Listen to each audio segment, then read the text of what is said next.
네, 안녕하세요. 이렇게 불금에 에너지 전환이라는 그런 난해한 이야기를 이렇게 들으려고 오시는 분들 앞에서 말씀을 드릴 수 있어서 영광입니다.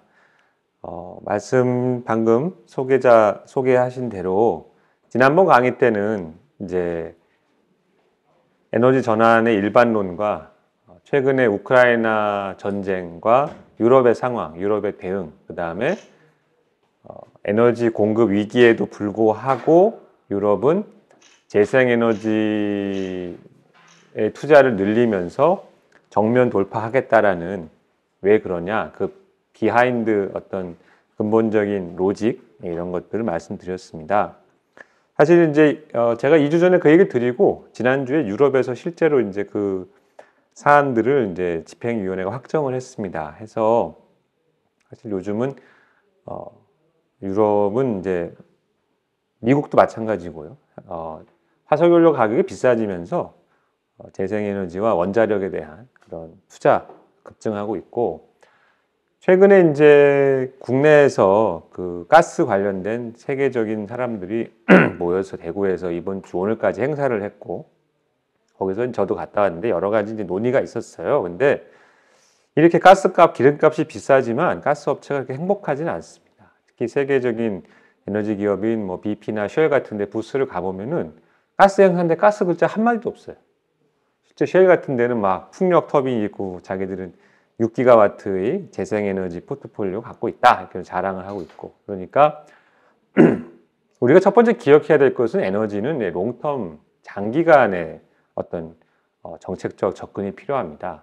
2000년 3월에 코로나가 본격화되면서 2000년 우리가 역사적으로 유가 선물이 마이너스를 보는 그런 황당한 일을 받고, 막 미국의 그 원유 저장 탱크가 넘친다 막 이런 걱정을 했었죠.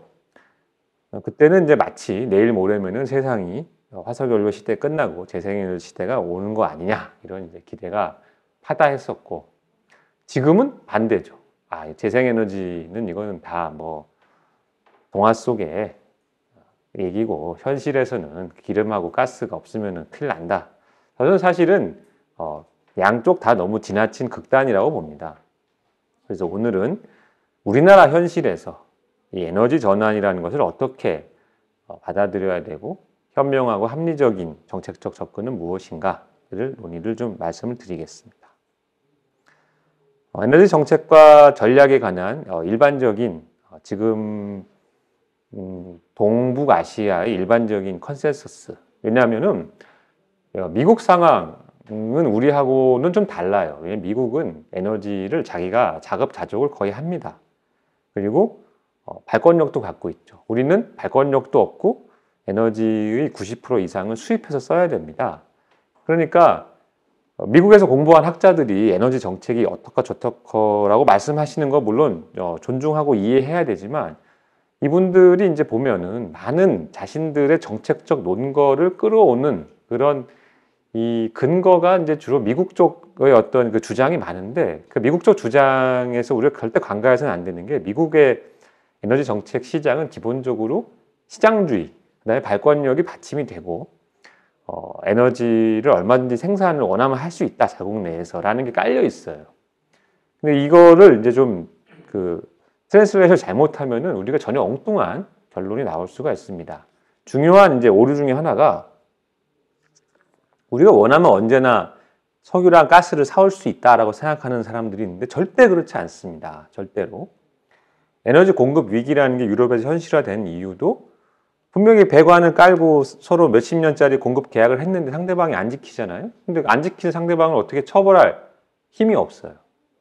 그렇다고 뭐 러시아와 핵전쟁을 하겠어요? 못 하잖아요.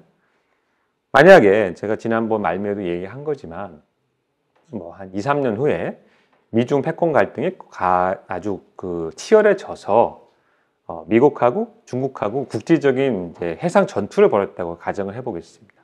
그래서 미국이 중국으로 들어가는 모든 배를 막아버렸는데, 그 미국이 중국 배를 막고 중국도 그 미국 배, 자기들이 막는 그 미국 배를 견제하기 위해서 그 함대가 붙었는데, 그 어디서 붙었냐? 서해에서 붙었어요. 그러면은 우리나라 배도 못 들어와요. 전투 해역이니까. 그럼 모든 배가 동해로만 가야 되고 남해 서해는 못 온다. 그럼 물류가 다 마비되는데 그 상황에서 우리가 어떻게 할 거냐 이거예요.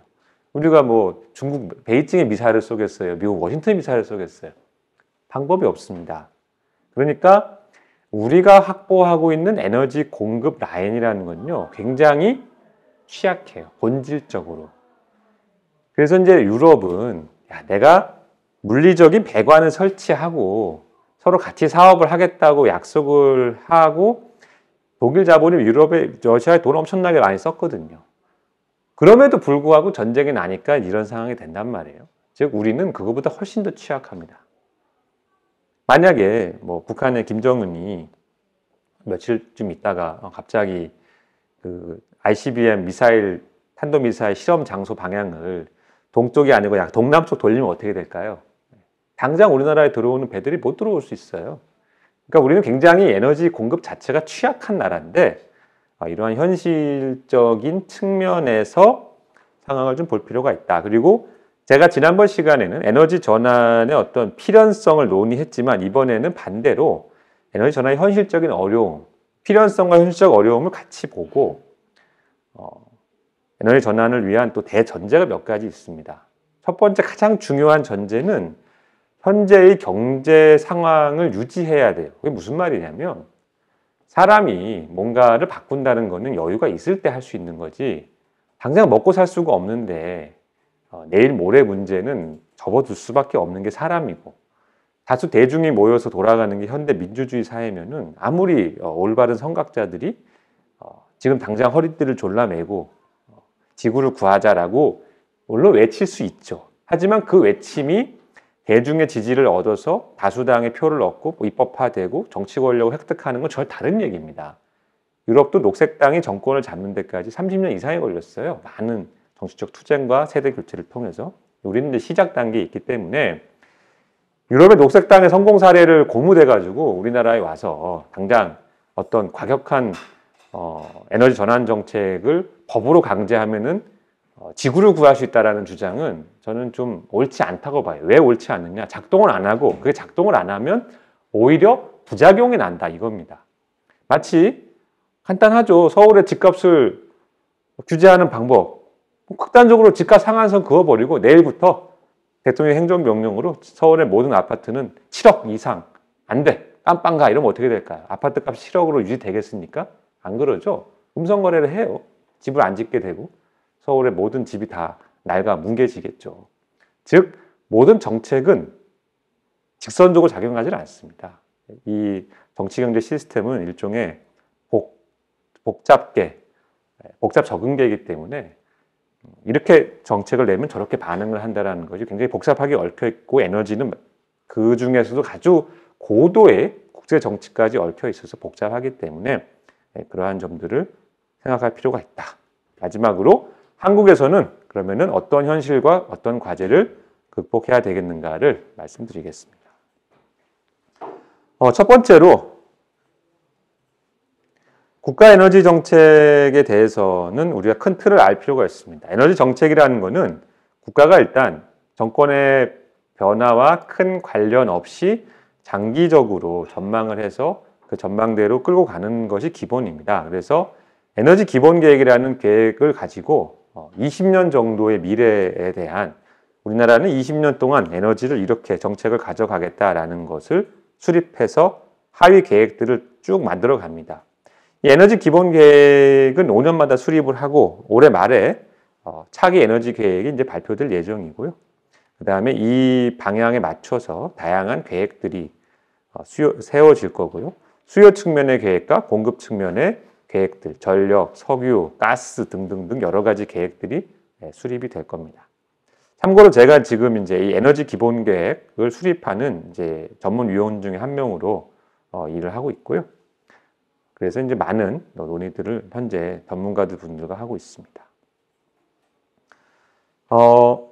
에너지 기본 계획에서 비전과 핵심 가치는 이 계획을 통해 현재 정부가 향후 20년의 에너지 정책을 어떻게 보고 있는지를 가늠할 수 있는데 이 왼쪽 그림은 2017년에 세워진 3차 에너지 기본 계획의 비전과 핵심 가치로 제안이 된 겁니다. 그때 보시면은 안전하고, 그래서 안전이 가장 처음에 나왔는데 이 말의 순서가 되게 중요해요. 이 안전이라고 하면 안 안전한 게 있으니까 안전을 강조했던 거죠. 안 안전하다는 에너지원, 즉 원전에 대한 안티테제가 녹아 들어가 있는 겁니다. 원전은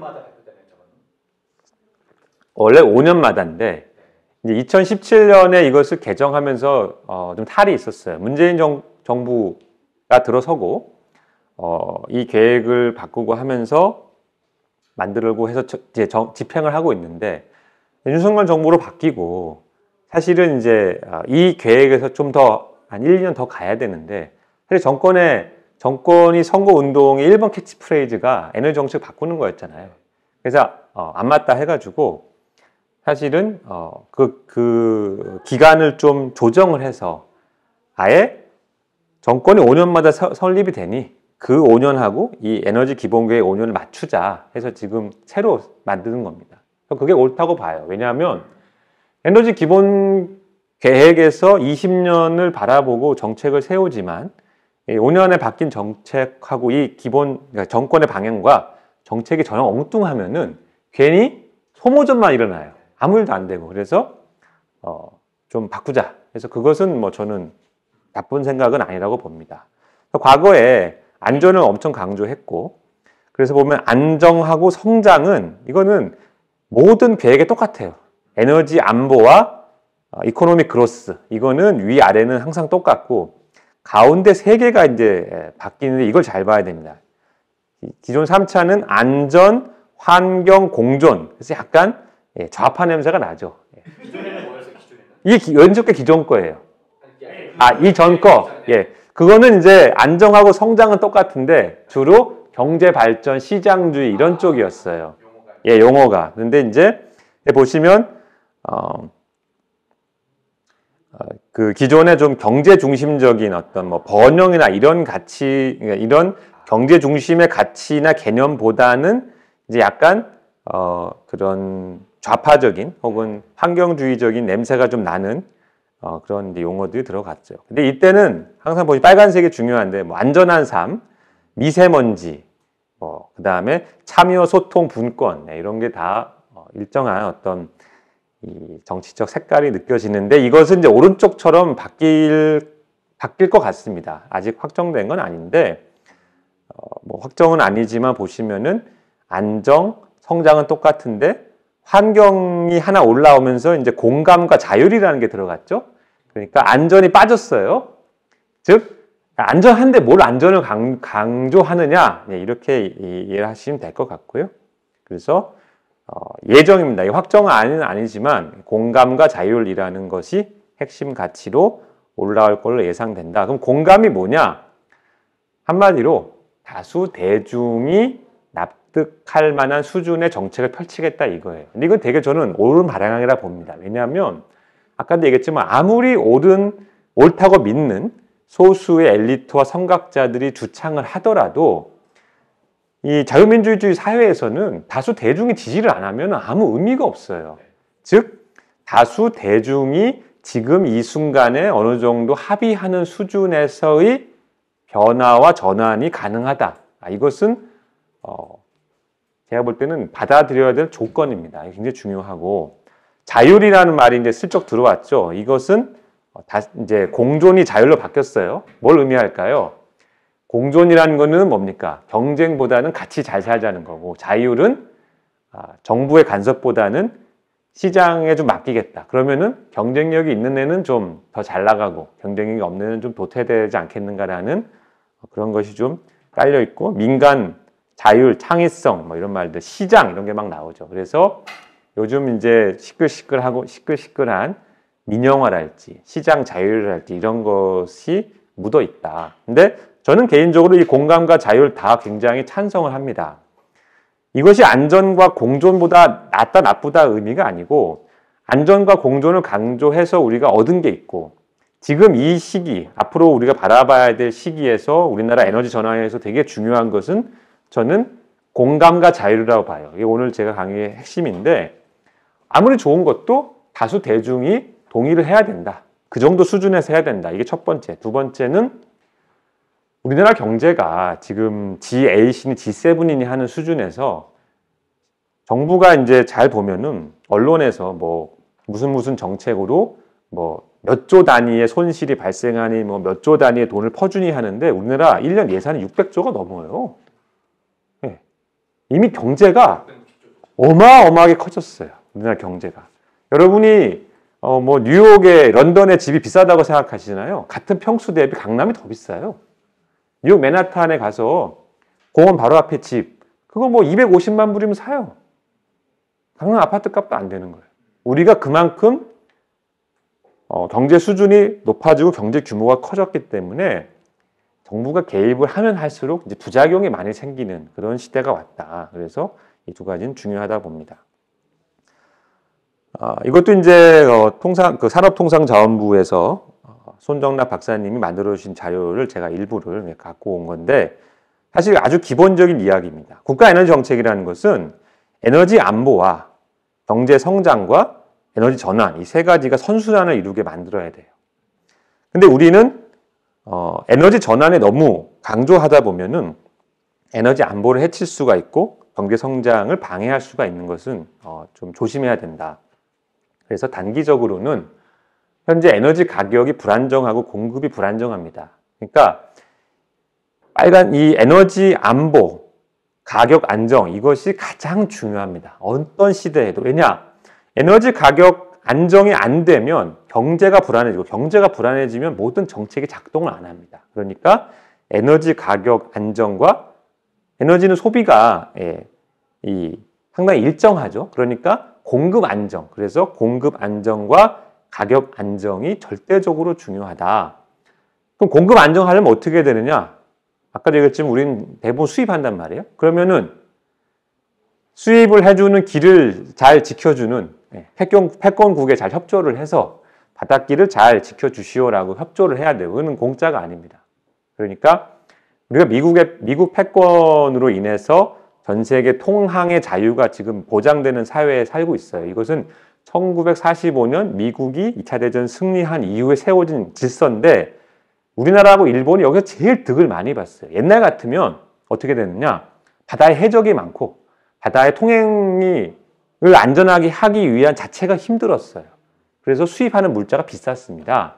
근데 요즘은 바다를 가는데 해적이 나타나는 게 굉장히 그 자체가 뉴스죠. 국제무역이 엄청나게 싸졌다. 국제무역이 싸지고 편리해지고 내가 인터넷 클릭하면은 뭐 미국에서 날라오고 중국에서 날라오는 게 마치 옆집에서 슈퍼마켓 가서 물건 사는 것처럼 편한 세상이 됐죠. 이게 공짜가 아니에요. 이것의 체제를 유지하는 것이 우리나라 에너지 안보에서 아주 중요합니다. 그러니까 뭐 중국이 라이징 스타로 떠오른다. 그래서 미국보다 중국에 붙어야 된다. 뭐 중국하고 같이 가야 된다. 저는 그걸 원하고 싶진 않지만 중국이 우리의 에너지 안보를 지켜줄 수 있느냐라는 것을 생각해야 돼요. 중국은 자기 나라 에너지 안보도 지금 못 지켜요. 자기가 필요한 만큼의 에너지를 수급을 못하고 있고 중국은 주기적으로 에너지 공급 위기가 오는 나라입니다. 그러니까 자기 아까님도 바쁜 나라한테 가서 우리도 에너지 안보를 책임져 주세요 할 수는 없죠. 그러니까 에너지 측면만 봐서는 미국 패권의 체제 하에서 안정된 공급망을 확보할 필요가 상당 기간 있다라는 거고요. 장기적으로는 에너지 전환을 해서 탄소 중립을 달성을 해야 됩니다. 이것은 일본의 사례인데 일본도 저희랑 거의 똑같아요. 빨간색의 에너지 안보. 그래서 일본은 이제 우리는 사실은 그런 제가 이제 다시 2페이지 거슬러 올라가면은 이런 비전과 핵심 가치가 있지만 이것을 어떻게 평가하고 측정할 건지에 대한 얘기는 없어요. 없죠. 근데 일본은 평가 측정을 명확하게 정의했습니다. 에너지 안보는 자급률이에요. 자급률. 일본이 통제할 수 있는 혹은 일본이 상당 기간 수입을 안 해도 에너지 생산할 수 있는 비율이 얼마냐 이거예요. 근데 에너지 자급률에서 일본의 정의에 따르면 우리가 일본보다 상황이 더 좋습니다. 왜냐? 원자력도 에너지 자급으로 보통 표시를 합니다. 왜냐하면 해결료는 한번 그 원자로 장진을 한번 집어넣으면은 2년 정도는 계속 에너지가 나오니까 보통 해결료는 내가 집어넣은 게 있고 그 다음 집어넣을 게 있어요. 창고에. 그래서 원전은 4년 정도는 가동을 할 수 있습니다. 내일 당장 끊겨도. 그런 의미에서는 이제 작업을 한다고 보기 때문에 일본은 우리를 부러워하죠. 아이고, 한국은 우리보다 낫네. 그런 거고. 그 다음에 에너지를 얼마나 경제적으로 효율적으로 조달하느냐에서 이제 그것을 전력 가격으로 평가를 해요. 일본에서는. 굉장히 좋은 접근입니다. 석탄하고 가스를 수입해서 전기를 만드는 게 현실이다. 그럼 어떻게 하면 가격을 낮출 거냐. 가격을 낮출수록 그게 다 수출 경쟁력이 되고 국민 복지에 도움이 되죠. 우리가 에너지 전환을 한다고 해서 갑자기 휘발유 값을 2배로 올리고 전기 값을 2배로 올리자. 이거 이론적으로는 좋죠. 근데 못 사는 사람들은 세금이 높아진 효과가 생기고 빈곤에 빠지게 됩니다. 빈곤해지면 어떻게 돼요? 연탄을 떼야 되는 거죠. 빈곤하면 살아야 되니까. 즉 전기 가격을 낮게 유지하는 것은 그 자체로 당위성은 있어요. 하지만 이것이 너무 자기적으로 되게 되면은 장기적으로 문제를 일으킬 수 있다. 그건 뒤에 얘기 드리겠습니다. 그 다음에 일본은 환경이 중요하다 하면서 이제 온실가스 배출을 지표로 삼고 있고, 이 일본은 이제 후쿠시마 사고가 있었기 때문에 안전을 강조합니다. 그 다음에 이제 에너지 전환을 전체적으로 이해할 필요가 있습니다. 그러니까 탄소 중립과 에너지 전환을 같은 등치라고 보면은 제가 이제 설명을 드리면 빨간색이 화석연료인데요. 화석연료와 초록색인 비화석연료가 공존을 일단 해야 됩니다. 에너지 전환이 된다고 해서 100% 비화석연료 시대로 가는 것은 적어도 7, 80년은 걸린다고 대부분 봅니다. 왜냐하면 화석연료의 장점, 에너지 밀도가 높다, 저장이 쉽다, 싸다. 이것이 반드시 필요한 일부 영역이 있습니다. 대표적인 게 항공, 선박 이런 부분이에요. 그리고 우리가 사용하는 많은 이런 플라스틱, 이건 다 어디서 오죠? 석유에서 오는데 이것을 당장 대체할 만한 기술이나 생산 인프라나 가격을 맞춰서 만들 수 있는 업체가 없어요. 그러면 상당 기간은 화석연료는 그대로 가야 된다. 그러면서 재생에너지 위주의 에너지 공급과 원전이 병존하면서 이들이 열과 전기를 공급합니다. 그러면 이 열과 전기는 1차 에너지가 2차로 전환이 된 건데 2차 전환이 되면서 최종적으로 에너지 소비를 하는데 그중에 농업, 축산업 분야가 있고 일반 부분이 있고 수송과 산업이 있는데 이 배치가 의미가 있어요. 즉 수송과 산업으로 갈수록 전기로 안 된다는 거예요. 즉 전기로 되는 게 있고 전기로 안 되는 게 있는데 일반적인 에너지 사용, 그러니까 가정이나 상업이나 이런 것은 전기로 다 바꿀 수 있고 바꿔야 됩니다. 그런데 수송에서는 육상교통, 경량 육상교통은 가능해도 중량 육상교통이나 배터리로 비행기를 날려가지고 우리가 여기서 뉴욕까지 간다. 이것은 만약 그런 기술이 발전하면은 에너지 전환 문제 다 끝나요, 그냥. 근데 굉장히 어렵다고 보고 있죠. 그러니까 그때는 그러면 어떻게 할 거냐? 화석연료를 일부는 써야 되지만 일부는 수소로서 하자. 그럼 수소를 어디서 만드느냐? 여기서 전기에서 만든다는 겁니다. 리뉴어블 에너지로 전기를 만들어서 수소를 만들고 그 수소를 가지고 전기를 바로 쓰기 어려운 수송 분야나 산업 분야에 투입해야 된다. 그리고도 안 되는, 수소로도 안 되는 부분은 일부 화석연료를 쓰되 그 화석연료에서 배출되는 온실가스를 전환을 해서 합성연료로 다시 만들든지 아니면 포집해서 땅에 묻어버리든지 하는 이런 전체적인 구조를 이해를 하셔야 돼요. 그러니까 에너지 전환을 한다고 해서 모든 것을 전기화할 수 있는 것도 아니고 수소가 비싼데 그거 왜 하냐, 사기냐 이렇게 그것도 아닙니다. 일부 필요한 부분이 반드시 있다. 그리고 중요한 것은 우리는 대부분 이 농축산은 얘기 안 하지만 농축산도 사실은 이 인류가 배출하는 온실가스의 25%, 30% 농축산에서 나오거든요. 엄청나게 나옵니다. 우리가 많이 먹는 소고기는 소고기가 사실은 뭐 우리가 휘발유차, 큰 차 몰고 다니는 이상으로 온실가스를 많이 배출을 해요. 그래서 농축산 부분도 변화가 필요하다. 그래서 이제 재생에너지의 보급은 전체 그림의 일부고요. 제조, 수송, 농업 분야 혁신이 꼭 필요하고, 아까 보신 이 초록색이 이제 재생에너지의 공급으로 인해서 감축할 수 있는 CO2 양인데, 전 세계적으로 연간 70억 톤을 감축할 수 있어요. 재생에너지가 많이 보급이 되면. 근데 연간 우리가 감축해야 되는 전 세계의 CO2는 외우기 쉽습니다. 500억 톤이에요. 500억 톤. 500억 톤 중에 70억 톤이 재생에너지 보급으로 커버할 수 있는 거예요. 생각보다 별로 안 많아요. 그리고 수소를 통해서 운송수단을 연료를 바꾸고 산업에 연료를 바꿨을 때가 거의 100억 톤. 그러니까 운송과 산업, 이것이 상당히 중요하고, 그 수소로도 안 되는 거는 CO2를 포집을 해서 그 CO2 포집한 걸 가지고 뭐 콘크리트를 만들든 벽돌을 만들든 뭐 새로운 물질을 만들어야 됩니다. 그러한 분야가 합쳐서 약 123억 톤. 그 다음에 DAC라는 거는 직접 공기 중에 CO2를 포집하는 방법입니다. 막대한 재생에너지가 투입되죠. 이것은 가장 마지막에 일어날 일입니다. 그 다음에 농축산 부분에서 CO2를 흡수할 잠재력이 약 120억 톤. 그러니까 숲의 나무를 베야 되냐 말아야 되냐, 자 이런 거죠. 태양광 발전을 많이 하자. 근데 땅이 없다. 그러면은 산에 가서, 산에 임야는 땅이 엄청나게 헐값이니까 임야에 숲을 베어버리고 산사태가 안 날 정도의 땅에다가 태양광 발전을 하면은 도움이 되는 거 아니냐. 복잡한 얘기예요. 숲이라는 것이 CO2를 흡수할 수 있는 부분이 반드시 분명히 있기 때문에 그것은 복잡한 영역이라서 따져봐야 됩니다. 어쨌든 이런 혁신이 필요하고요.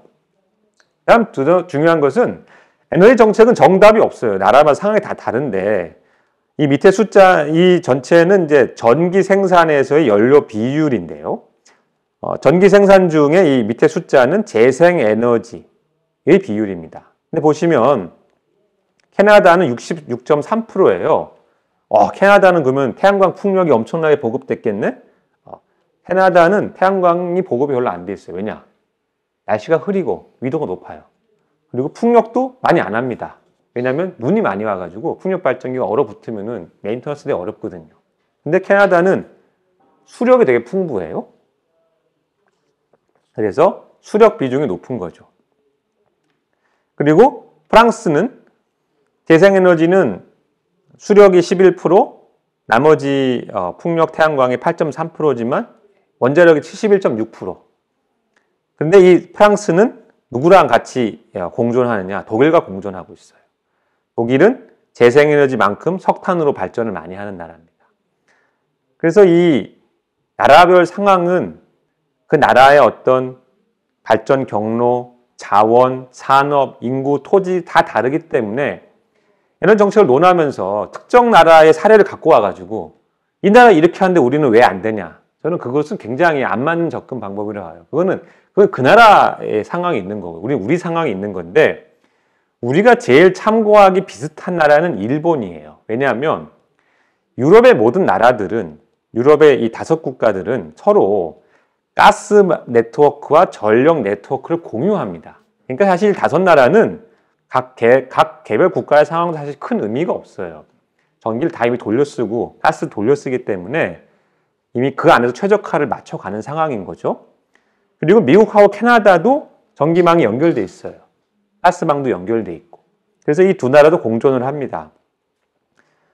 중국은 아까도 얘기했지만 자기 아까는 힘도 못하니까 중국은 뭐 넘어가고, 일본은 에너지 섬이죠. 우리도 에너지 섬이에요. 그러니까 섬의 사례를 봐야 된다. 섬의 가장 큰 문제는 뭐냐? 에너지 수요와 공급을 일치시킨 데 있어서 기댈 이웃이 없어요. 전기는 독일의 풍력 발전이 발달되어 있는데, 독일의 풍력이 전기를 많이 생산한다. 그러면은 그 전기를 영국하고 프랑스로 보냅니다. 그래서 영국은 천연가스 발전 비중이 40%예요. 그러면 독일의 싼 풍력 전기가 막 넘치게 오면 어떻게 합니까? 영국이 천연가스 발전기 비중을 줄여요. 이건 비싸고 풍력은 싸니까. 프랑스 원자력 발전은 출력 조절이 되거든요. 그러니까 프랑스도 보니까 자기 원자력 발전 단가 30원인데 독일에서 오는 풍력 전기 단가는 10원이에요. 그럼 어떡하겠어요? 당연히 발전을 줄이겠죠. 그리고 반대 상황이 되면 영국의 가스 발전 양을 늘리고 프랑스의 원전 발전량을 늘려서 또 독일에 전기를 보내줍니다. 그래서 서로 이제 융통을 하는 건데 우리하고 일본은 그럴 수가 없어요. 우리 안에서 다 해결을 해야 돼요. 그러면 이제 일본과 우리의 고민이 뭐냐면 재생 전기가 엄청나게 늘었다 쳐요. 근데 이게 수요 공급이 안 맞아. 그러면 우리 안에서 다 해결을 해야 되니까 비용이 많이 듭니다.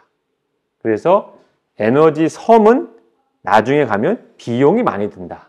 그럼 어떻게 되겠어요? 섬에서 벗어나야겠죠. 그러니까 우리나라, 일본 서로 전력망을 연결하자. 그 다음에 우리, 일본, 중국이 연결하자. 우리, 일본, 중국, 러시아, 몽골이 연결하자 해서 나온 얘기가 아시아 슈퍼그리드예요. 이게 이제 윤석열 후보가 선거운동 하실 때 이게 뭐 좌파의 무슨 뭐 친중국적인 발상이라 했는데 이 개념을 맨 처음 들고 나온 사람은 일본의 손정희 씨였어요. 뭐 정치하고 아무 상관없는 얘기입니다. 당연히 해야 되는 사업이고요. 물론 정치적인 서로 간의 이해관계를 맞춰서 해야 되지만 장기적으로는 에너지 섬끼리 네트워크를 연결하면은 굉장히 효과가 좋습니다. 그래서 반드시 해야 된다 얘기 드리고 싶고요. 그 다음에 재생에너지 전환의 어려움을 좀 말씀드리겠습니다. 자, 재생에너지는 제가 이 말하면 이제 싫어하실 분이 많은데 비쌉니다. 네, 왜 비싸냐? 모든 에너지의 가격을 책정하는 것은 되게 난해한 문제예요. 왜냐하면은 평가 방법이 많습니다. 예를 들어 원자력 전기는 싸고 태양광 전기는 비싸다는 사람도 있고 반대를 얘기하는 사람도 있어요. 근데 사실은 기본 출발 전제 조건이 같지가 않습니다. 원자력도 어떤 분들은 원자력 발전소의 수명은 100년이다. 그럼 100년 동안 어떤 설비를 가동률 80%, 90%로 돌리잖아요? 그거는 거의 공짜가 돼요. 연료가 싸니까 원자력은. 그러니까 원자력이든 뭐든 연료 투입은 별로 없는데 오래 쓰잖아요. 그러면 그건 무조건 쌉니다. 근데 그럼 왜 미국이나 유럽은 원자력이 비싸냐? 거기는 원자력을 오래 못 쓰게 해요. 왜? 오래 쓰지 마. 빨리 꺼. 혹은 오래 쓰고 싶으면 완전히 뜯어 고쳐. 이렇게 되는 거죠. 그러니까 사업자들 계산을 해보니까 야, 이거 내가 이 돈 내서 뜯어 고칠 바에야 그냥 문 닫아버리겠네. 그럼 어떤 작용이 일어납니까? 60년 설계한 걸 40년만 쓰고 문 닫아요. 그러면 처음에 생각한 것보다 단가가 높아지죠. 그럼 단가가 높아지네? 하고 그 다음에 투자를 안 합니다. 그러면은 점점점 높아져요. 왜냐하면 점점점 안 짓고 공급망이 붕괴되니까. 근데 반대로 원전을 계속 짓자. 정부가 약속을 하는 거예요. 원전을 우리는 매년 하나씩 무조건 지을 거야. 그러면 공급자들이 계속 설비를 만들겠죠. 그럼 점점점 가격이 싸져요. 그러니까 에너지의 가격이라는 것은 절대적인 게 없어요. 그럼 일본이나 우리나라에서는 왜 재생에너지가 비쌌느냐? 왜냐하면은 태양광 같은 경우만 해도 우리가 세계적으로 태양광 자원이 좋은 나라는 아니에요. 중간 정도 되죠. 일본도 비슷합니다. 근데 일본이 이제 태양광을 2011년 후쿠시마 원전 사고 이후에 원전을 다 꺼버렸으니까 전기가 없잖아요, 당장. 그러니까 가스발전소를 풀로 돌리고 태양광은 보급을 왕창 합시다 하면서 보조금을 아주 후하게 줬습니다.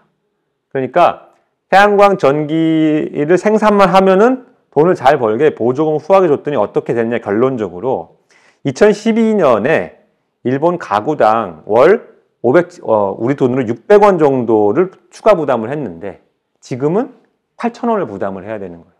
그러니까 태양광을 늘리면서 가구당 부담하는 부담이 13배로 늘었어요. 네. 우리나라도 지금 킬로와트 아워당 여러분이 고지서 잘 보시면 환경 부담금이 7원이에요. 7원. 근데 제가 이제 어제 고지서 보니까 제가 지난달에 집에 전기를 45,000원 썼더라고요. 킬로와트 아워로 제가 한 220킬로와트 아워 썼거든요. 그러니까 이제 한 180원 정도 전기를 쓴 건데 그 중에 이제 7원이니까 환경 부담금이 아직은 얼마 안 되죠. 근데 일본은 현재 소비자가 부담하는 이 태양광을 위한 보조금이 우리 돈으로 약 26조 원이고 정부가 한 거에 다 합치면 전체적으로 40조 원 이상을 매년 부담을 해요. 독일은 이거보다 더 많아요. 그러니까 이 부담금을 계속 낼 수는 없습니다. 그래서 일본도 제도를 바꾸고 독일도 제도를 바꾸지만 적어도 초창기에는 막대한 재정을 부어야만 투자를 합니다. 그래서 처음에는 돈이 많이 들어갈 수밖에 없다. 그러면 이거는 사실 태양광만의 문제는 아니에요. 원자력도 우리나라 최초의 원자력 1호기를 할 때 국가 예산의 40%를 썼어요. 그거 하나 만드는데. 그러니까 우리나라 국가 예산이 지금 660조죠. 40%는 얼마예요? 200조 이상 되는 설비를 넣은 거예요. 어마어마한 돈을 넣었죠. 그래서 뭐 그때도 그 박통의 결단으로 된 것이 사실 다들 이건 황당한 얘기다 생각했죠. 근데 계속 지으니까 싸지는 거예요. 즉 태양광도 풍력도 그 어떤 에너지 수단도 정부가 연속적으로 지속적으로 돈을 넣고 하겠다라고 하면은 밸류체인이 생기고 그 밸류체인을 통해서 가격이 드라마틱하게 떨어지게 됩니다.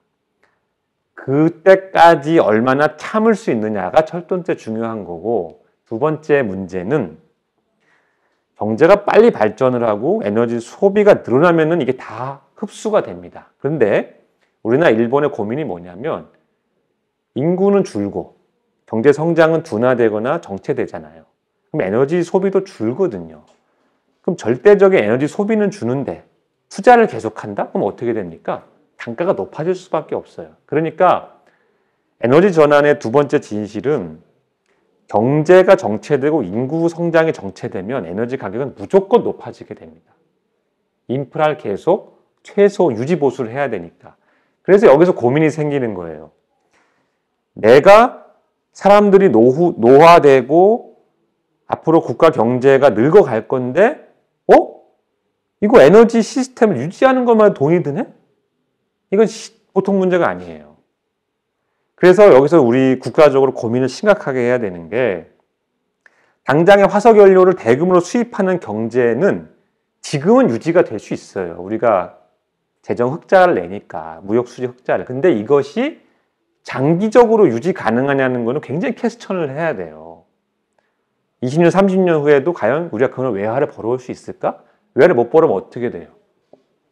전기, 교통 이런 모든 요금이 높아지고 수입을 못하게 되는 거죠.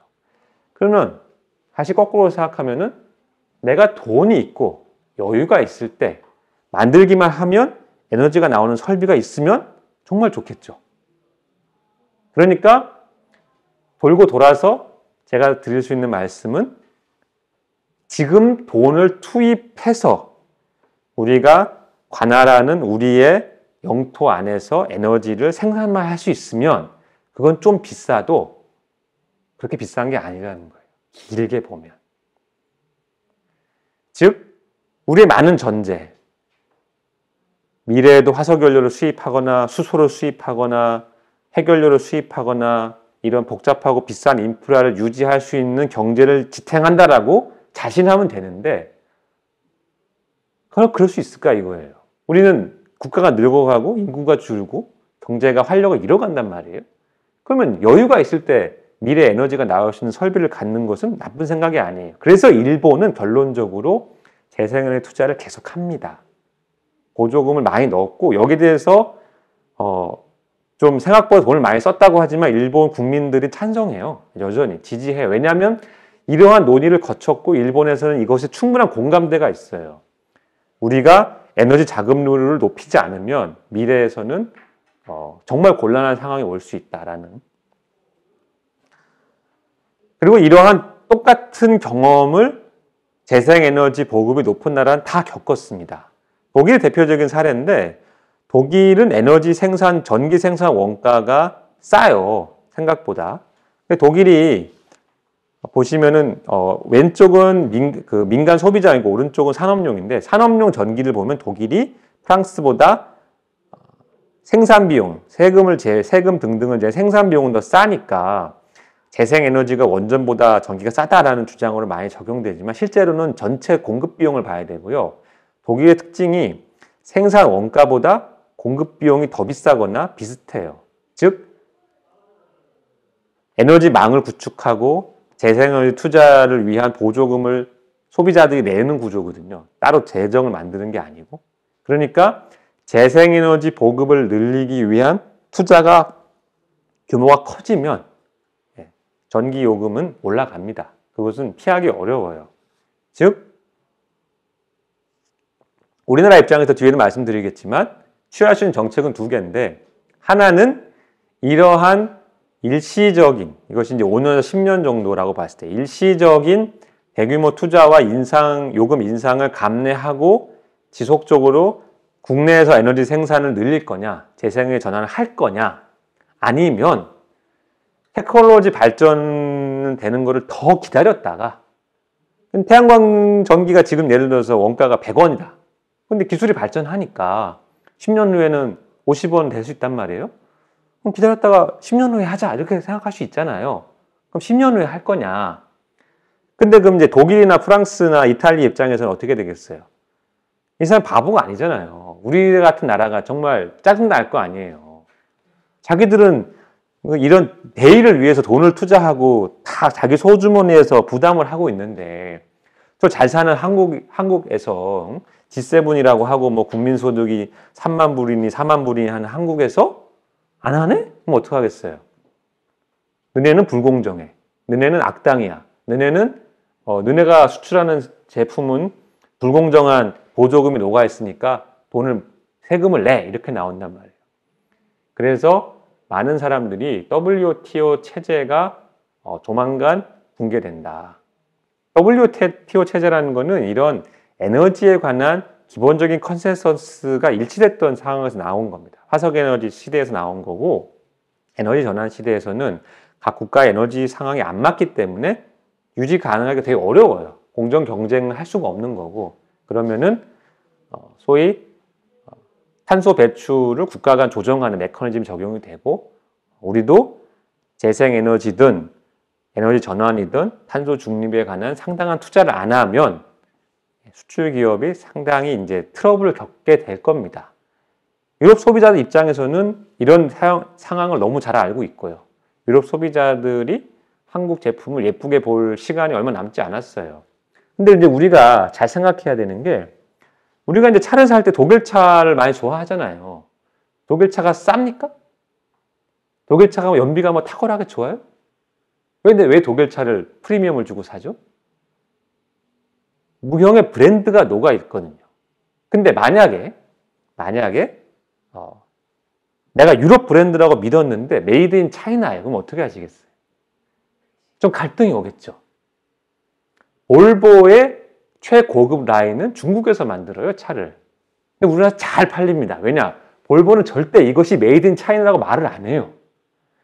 한국 제조업, 수출 제조업이 살아남으려면요, 코스트 인상을 걱정을 해야 되는 게 아니고 브랜드 빌드업을 해야 돼요. 한국산에 대한 어떤 동경, 좋은 인상해서 가치를 더 붙여서 팔아먹어야지, 가격 경쟁을 하기 위해서 에너지 전환을 하면 제조업 망하니까 하면 안 됩니다 라는 것은 저는 좀 단견이다. 그래서 그런 측면을 말씀드리고 싶고, 두 번째, 에너지 전환이 파괴적으로 혁신이 발생해서 10년 안에 확 판에 뒤집힐 수 있다고 주장하는 분들이 있어요. 근데 실증적으로 이제 비판한 것을 보면은 2009년부터 최근까지 10% 보급률에서 90%까지 올라간 것들이 몇 개 있는데, 예를 들어서 스마트폰 보급률, 미국의 스마트폰 보급률은 10년 사이에 10%에서 90% 높아졌어요. 근데 그 사이에 전 세계 1차 에너지 공급에서 풍력과 태양광의 비중은 2009년에 2%에서 지금 5% 높아졌거든요. 많이 높아졌죠. 하지만 위에 보는 이런 파괴적 혁신이나 급속한 변화라고 보기에는 좀 멀었죠. 그래서 에너지 전환은 왜 이렇게 시간이 오래 걸리느냐. 역사적으로 에너지 전환은 크게 3번이 있었습니다. 우리가 불을 발견했을 때가 있었고, 근데 인류학자들 연구에 하면은 불에 의한 에너지 전환은 한 5천 년 정도 걸렸다고 보고 있어요. 그건 논외로 치고 나무를 쓰다가 석탄을 쓰기까지 완전한 전환, 즉 10%에서 90%의 어떤 전환은 나무 석탄이 200년 걸렸어요. 200년 걸렸고 석유는 100년 정도 걸렸고요. 전기는 한 90년 걸렸거든요. 그러니까 많은 학자들이 화석연료 비중이 10% 떨어지는 것은 아마도 모르긴 해도 100년은 걸릴 거다. 100년. 100년. 그러니까 그때 가면은 풍력과 태양광의 비중이 한 80%쯤 될 수 있다고 기대해요. 그래서 많은 에너지 기관들은 에너지 전환의 완성 시점을 2100년으로 보는 데가 많은데 문제는 2100년까지 그렇게 천천히 하게 되면 어떻게 됩니까? 기후가 견딜 수가 없는 상충된 문제가 있는 거죠. 그래서 촉진하자, 빨리 하자 이런 건데 어마어마한 도전 과제다. 절대 쉽지 않다. 단순히 특정 에너지원의 보급을 늘린다고 해서 될 문제는 아니다. 이런 점들을 좀 감안할 필요가 있습니다.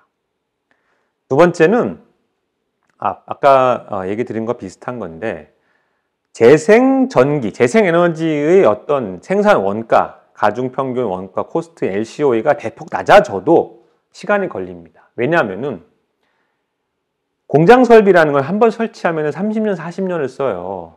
그러면 그 공장 설비를 돌리는데 필요한 에너지는 전체 원가에서 어떤 공장은 5%도 안 되고 어떤 공장은 많아봐야 20%, 30%거든요. 그 20%, 30%가 좀 싸졌다고 해서 전체 설비를 다 버리고 새 설비로 바꾼다는 것은 간단한 일이 아닙니다. 왜 사람들이 전기차를 한꺼번에 안 사느냐?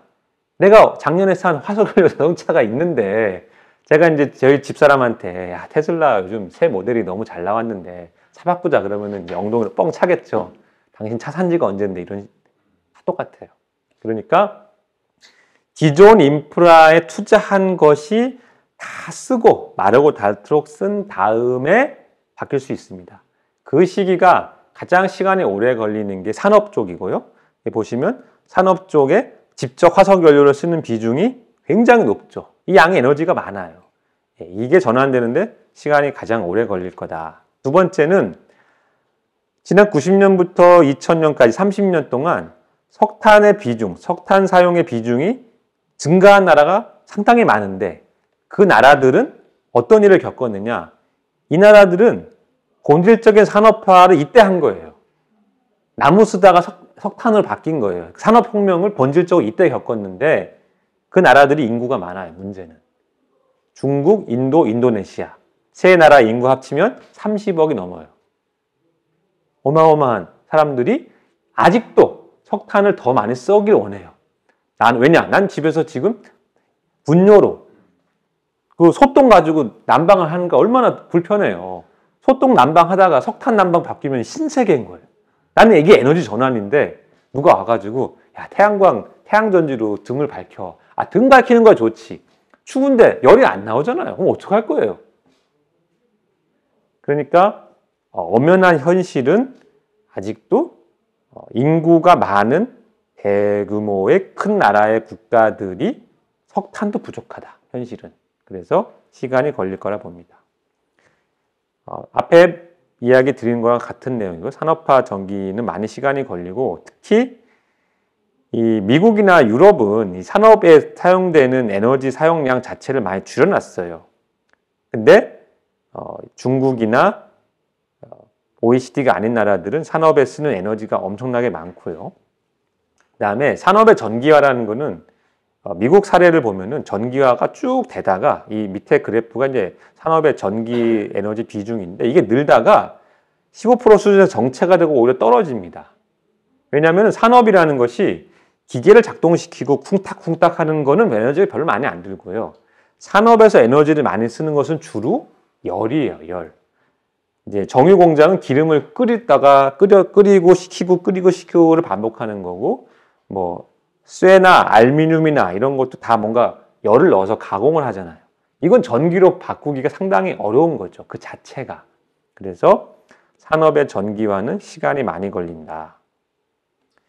그 다음에 이제 CCUS나 그린 수소, 이게 이제 우리의 희망이지 않느냐라고 하지만 안타깝게도 전 세계에 배출되는 CO2 중에 그럼 CCUS로 처리되는 게 과연 몇 프로냐? CCUS가 뭐예요? 네, CCUS라는 거는 카본 캡처 앤 유틸라이제이션 스토리지. 그러니까 예를 들어서 발전소에서 석탄 발전소가 발전을 하고 막 CO2가 나오잖아요. 그럼 뒤에 어떤 장치를 설치해서 얘가 CO2를 싹 모아가지고 땅에다 묻어버리는 거예요. 공기 중에 안 나가게. 그래서 이제 근데 개념적으로 좋잖아요. 마음껏 화석연료를 쓰고 배출되는 CO2는 다 모아가지고 땅에 묻어버려서 지구온난화를 막자 이런 주장인데 이 기술과 주장이 등장한 것은 이미 30년도 넘었어요. 근데 그동안 잘 안 써. 왜냐? 생각보다 이렇게 CO2를 모아서 땅에 넣기까지가 돈이 많이 들고 그 자체 에너지가 많이 들어서 경제성이 없거든요. 그래서 전 세계 온실가스 배출량 중에 지난 10년 동안 제일 높았던 게 0.46%예요. 전체 CO2 처리량 중에. 그러니까 전혀 의미 있는 숫자로서 처리된 적이 없다. 그리고 실제 이 논의되는 프로젝트 다 합쳐서 그런 거고요. 오퍼레이션 되는 사이즈를 보면은 0.1% 넘은 적이 없어요. 그러니까 CCUS라는 기술을 화석연료를 마음껏 쓰고 거기서 발생하는 CO2를 포집해서 땅에 넣으면 된다라는 주장은 아름다운데 현실에서는 아직도 전혀 유의미한 숫자로 진행된 적이 없다. 그래서 모른다라는 거고, 두 번째 그린 수소 역시 그린 수소라는 것은 재생에너지를 가지고 수소를 만들어서 쓰자는 거죠. 굉장히 이것도 아름다운 계획이고 그림인데 현실은 전혀 경제성이 없어요. 이 그래프를 어떻게 이해하시면 되냐면 지금 우리나라에서 넥소를 갖고 수소 충전소를 가면은 수소 충전소에서 파는 수소가 비싼 데는 키로에 9,000원, 싼 데는 한 8,000원 하거든요. 근데 그게 사실은 공급 원가의 반도 안 돼요. 그냥 그 공급 원가, 판매 원가 다 받으려면은 한 15,000원 받아야 되는데 그거 다 무시하고 그냥 도매가로 팔고 있습니다. 근데 이것이 휘발유랑 경쟁을 하려면은 3,000원으로 떨어져야 돼요. 휘발유랑 경쟁하려면.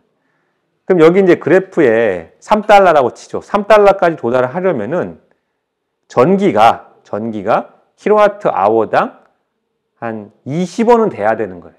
근데 우리가 쓰는 전기 지금 얼마예요?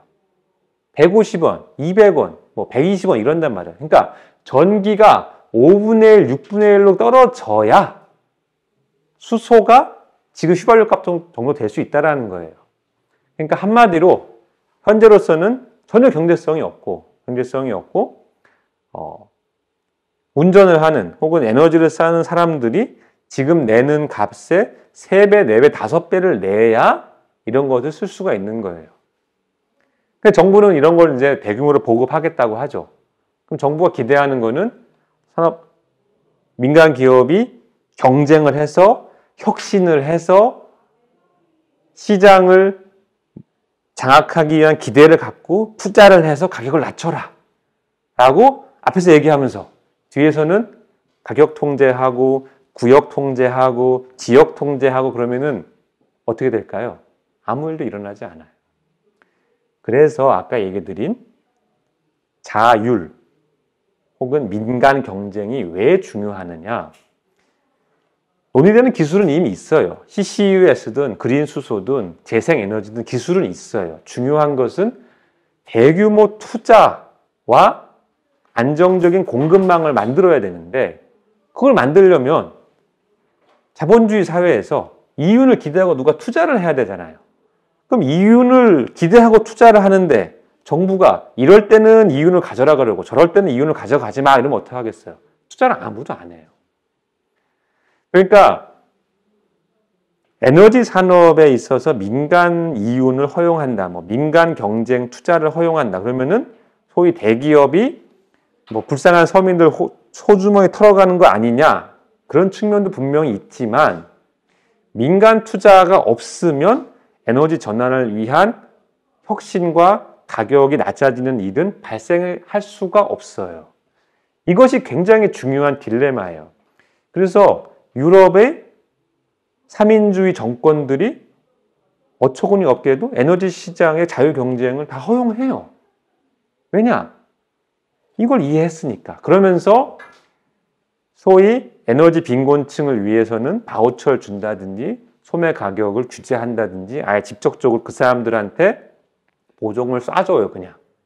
그러니까 이제 우리가 뉴스에 보면은 그거 안 한 나라가 영국이라서 좀 문제가 있었는데 뉴스에 보면은 뭐 유럽이 요즘 뭐 전기 가격이 폭등해가지고 큰일 났다. 실제로 사람들이 빌링하는 사람들 대부분 상관이 없어요. 그 차액을 정부가 다 내주기 때문에. 정부 재정 부담이 늘어났지만 실제 사람들이 빌링이 늘어난 문제가 된 것은 영국이에요. 영국은 소매도 완전 경쟁을 하고 사람들한테 빌링에 보조를 안 해주는 경우가 있거든요. 그럼 그 사람들은 그 요금 선택한 거예요, 자기가. 어떤 사람들은 조금 비싼 돈 내고 고정된 요금을 써요. 아무 상관없어요. 가격이 오르든 말든. 그래서 이 이슈는 그렇게 간단하지 않다. 민영화를 할지 자유를 할지 이것은 그렇게 간단한 게 아니고 전체적인 에너지의 혁신을 기대한다고 하면은 불가피한 부분이 있다. 이 부분을 말씀드리고 싶고요. 그 다음에 태양광 풍력을 많이 하면은 되는 거 아니냐, 결론적으로. 그거 좋아지니까. 근데 전기를 발전을 아무리 많이 하면 뭐 합니까?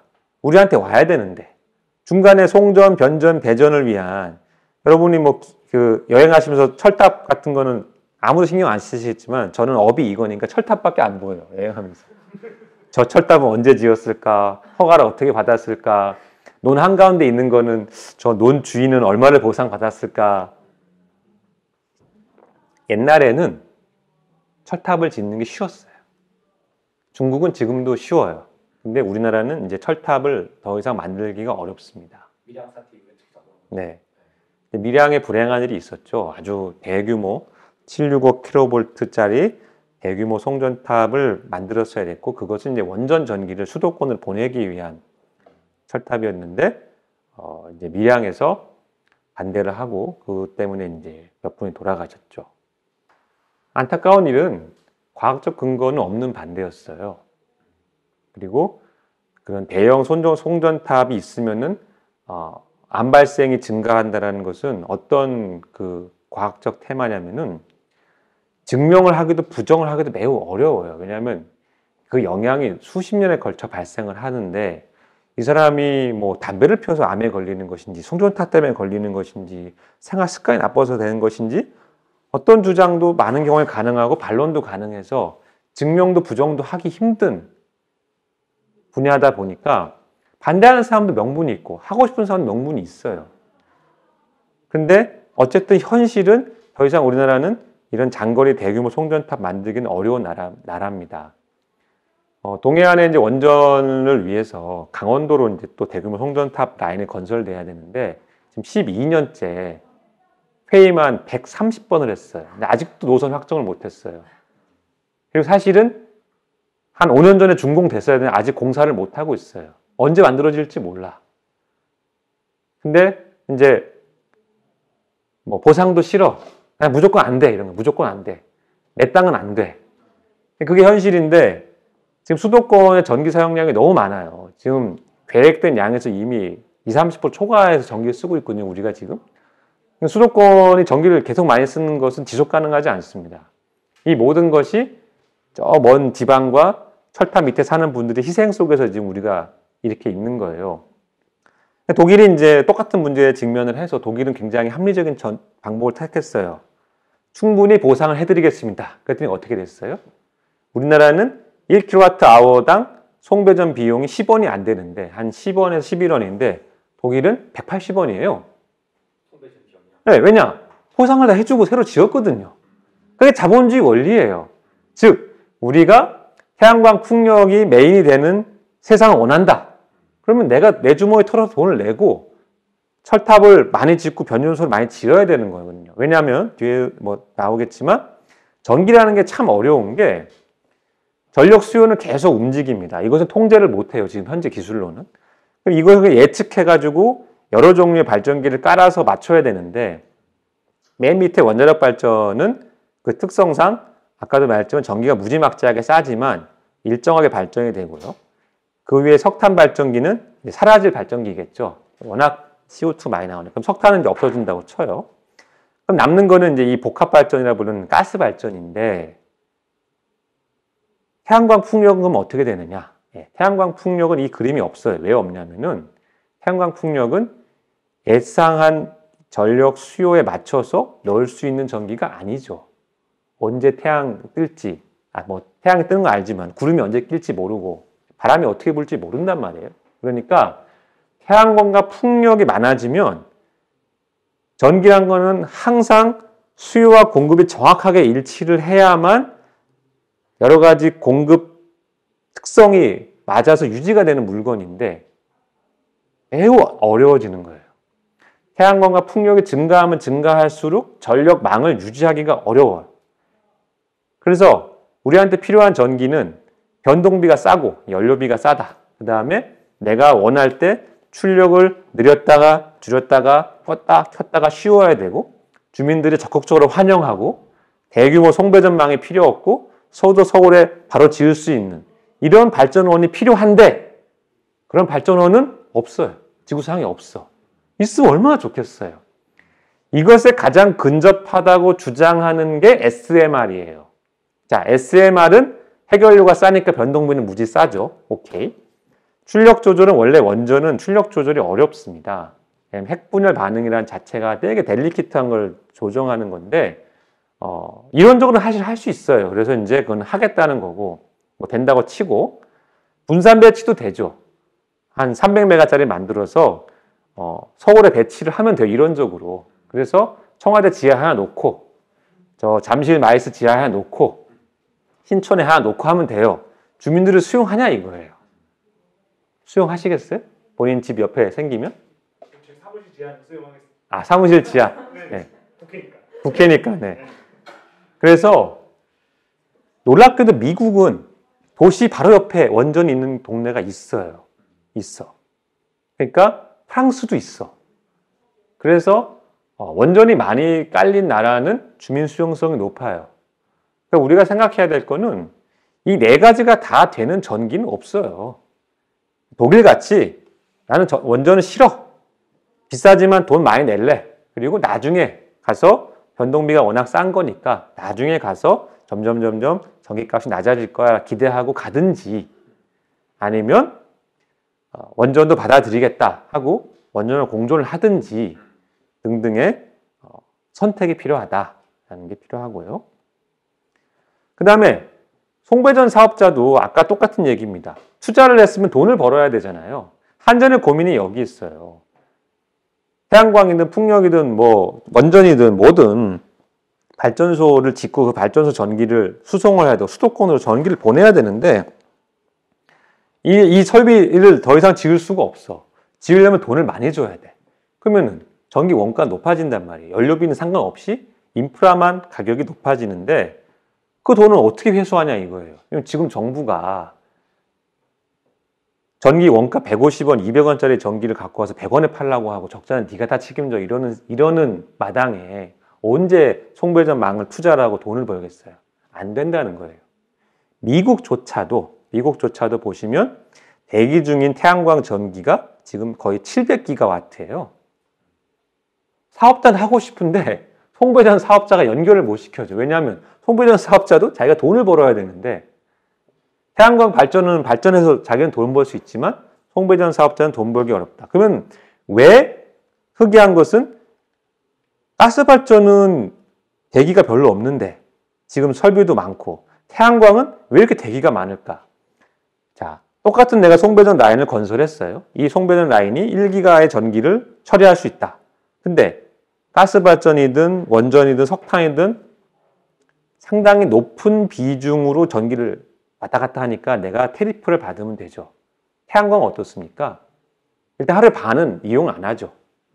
구름 끼면 이용 안 하죠. 비 오면 이용이 떨어진단 말이에요. 즉 똑같은 라인을 만들어도 송배전 설비 투입 대비 매출이 3분의 1밖에 안 나와요. 그리고 엄청나게 많이 흩어져 있죠. 다 깔아야 돼, 다. 즉 태양광 풍력 위주로 전력망이 개편되면 송배전 비용이 지금보다 5배는 높아져야 돼요. 물리적으로 연결을 많이 해야 되고 그걸 관리해야 되고 토지 보상을 해야 되니까. 그러니까 중국이 제가 볼 땐 똑똑한 거예요. 아직 사람들이 그런 걸 반대하고 땅값 높아지기 전에 그냥 엄청나게 깔아버리는 거죠. 그러면 네, 태양광 풍력을 미리 까는 거예요. 미리. 그래서 우리는 안타깝게도 타이밍을 놓쳤어요. 예를 들어서 박통이나 전통이 뭔가 딱 해안이 있어가지고 전국에다가 태양광 풍력 부지를 다 이렇게 만들어 놓고 송배전망을 깔 수 있게 법을 만들어 놨으면 지금 되게 편했을 건데 원전은 그렇게 했어요. 원전은 법적으로 부지가 딱 결정되면은 수용을 합니다. 수용을 할 수 있고 모든 지원을 다 종합적으로 받아요. 그래서 원전은 어느 정도 짓는 것이 좀 수월해요. 근데 이제 주민들이 이렇게 묻고 이제 하면 그거는 다른 얘기죠. 어쨌든. 그래서 발전원의 원가만 따지는 건 아무 의미가 없고 송배전 사업자도 돈을 낼 만한 구조를 만들어야만 에너지 전환이 된다는 거고요. 근데 그 송배전은 주변에 그 인근 지역에만 이렇게 송배전을 해도 그렇게 비용이 많이 드는 거예요? 아니죠. 거기까지 가는 게 인근에 하면은 비용이 적게 들죠. 그래서 중요한 포인트인데 에너지 전환의 중요한 원칙 중에 하나가 로컬라이제이션을 해야 돼요. 그 지역 에너지 수요는 그 지역에 감당을 해야 되는데 안타깝게도 서울과 수도권은 너무나 많은 인구가 너무나 많은 시설이 밀집돼 있고 이 밀도가 높아서 이 서울 수도권에 태양광 풍력 깔아갖고는 처리가 기본적으로 어렵고 두 번째 문제는 땅이 너무 비싸요. 땅이 너무 비싸. 이 비싼 땅에 태양광 풍력에서 나오는 전기 갖고는 이제 대표적으로 강남 아파트 베란다에다가 이렇게 내가 태양광을 설치해서 했을 때 페이백이 한 800년 걸립니다. 800년. 아파트 베란다가 비싸니까. 그래서 그게 이제 우리 현실이에요. 현실이어서 독일은 그나마 도시들이 전국에 흩어져 있어요. 그래서 좀 나은 거고 우리하고 일본은 진짜 상황이 안 좋아. 우리가 더 안 좋아. 일본보다. 일본은 그나마 좀 우리보다는 퍼져 있어요. 근데 우리는 정말로 세계적으로 이런 사례가 없어. 이렇게 2,500만의 인구가 이 좁은 데 모여가지고 땅값이 무지막지하게 비싸고 엄청나게 비싼 공장도 많아요. 수도권에. 반도체 공장부터 해서 어마어마하게 다 몰려 있으니까 아니 반도체 공장을 제가 전기 때문에 지방 옮기려 할 수 있습니까? 공장 하나가 몇십 조인데? 못 하잖아요. 그러니까 우리의 현실에서는 에너지 전환을 우리가 할 수 있으면 전 세계 다 할 수 있어요. 우리가 할 수 있으면. 그만큼 어렵고 이런 상황에서 죄송한 얘기지만 탈원전을 하면서 에너지 전환을 할 수 있다라고 보는 것은 제가 보기엔 너무 순진한 생각이에요. 순진한. 그러니까 다시 돌아가서 대중의 공감을 받기가 쉽지 않은 사안인 거예요. 아, 태양광, 풍력 이거 확실히 된다. 확신을 가져도 될까 말까 한 일이에요. 경제적인 이슈가 있기 때문에. 그런데 탈탄소면서도 전기를 싸게 생산하는 기존의 원자력을 없애버리고 에너지 전환을 탈탄소 베이스로 한다는 것은 적어도 국민들이 내 땅에 송배전 망을 까는데 동의를 하고 내가 태양광 풍력 설비를 적극 환영하며 전기요금이 높아지는 것에 대해서 적극적으로 환영한다. 에너지 전환 탈탄소의 대의를 위해서 희생하겠다는 여론이 70%는 넘어야 할 수 있는 거지. 선언적으로 한 50배 정도 더 높아지는 건가요? 그렇지는 않습니다. 얼마 정도 더 높아지나요? 독일 수준으로 이제 대충 퉁쳐가지고 우리가 지금 이제 한 킬로와트아워당 한 120원, 130원 정도 하는데 200원 정도 되면은 어느 정도 많이 전환할 수 있어요. 우리는 원전이 전경. 20원에서 200원. 네네. 2배 정도 올라가면은 많은 투자를 감당할 수 있습니다.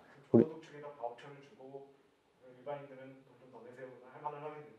그렇죠. 그 사람들이 돈 내주고 근데 이제 여기서 미묘한 것은 가정집은 또 쉬운데 산업체 문제가 이제 산업체는 이게 굉장히 예민한 문제고요. 그럼 산업체는 산업체대로 뭐 별도로 한다 치고 실제로 생각보다 어려운 거는 많은 이 도소매 업체들, 가게들이에요. 편의점 한 곳이 보통 전기료를 월에 100만 원 이상 써요. 왜냐? 잘 보시면 냉장고를 항상 열어놓죠. 편의점 냉장고 열어놓잖아요. 예. 네. 그거 얼마나 황당한 짓이에요. 황당하잖아요. 여러분 유럽을 가서 주의 깊게 보셨는지 모르겠는데 유럽의 모든 대부분의 가게는 그런 식으로 진열을 못하게 돼 있어요. 다 유리문 안에 있어요. 모든 시원한 물건은. 왜냐? 에너지 생각하면은 어떻게 그 냉장고를 열어놓고 24시간 영업을 합니까? 그러니까 많은 상가, 도소매 업체들이 전기 상학보다 돈을 많이 쓰는데 그 사람들이 그럼 지금 돈을 버냐 이거예요. 못 벌잖아요. 그 사람들한테 가서 전기요금 더 내라고 하면 어떻게 되겠어요? 이제 머리에 끈 묶고 하겠죠. 프랑스가 우리가 불안 쪽이 딱 그거예요. 프랑스는 유류세를 높인다고 하니까 민중들이 들고 일어났죠. 우리는 전기예요. 우리는 만약에 전기요금을 높이겠다. 그러면은 서울에 사는 가정집은 사실 아무 문제 없어요. 5만 원 내는 사람이 6만 원 내고 7만 원 낸다고 해서 본인들 월에 전기요금이 얼마인지 아는 사람 별로 없어요, 사실. 네. 별로 중요한 게 아니에요. 근데 굉장히 그 생존의 한계선에서 왔다 갔다 하는 자영업자들한테는 이건 보통 문제가 아니에요.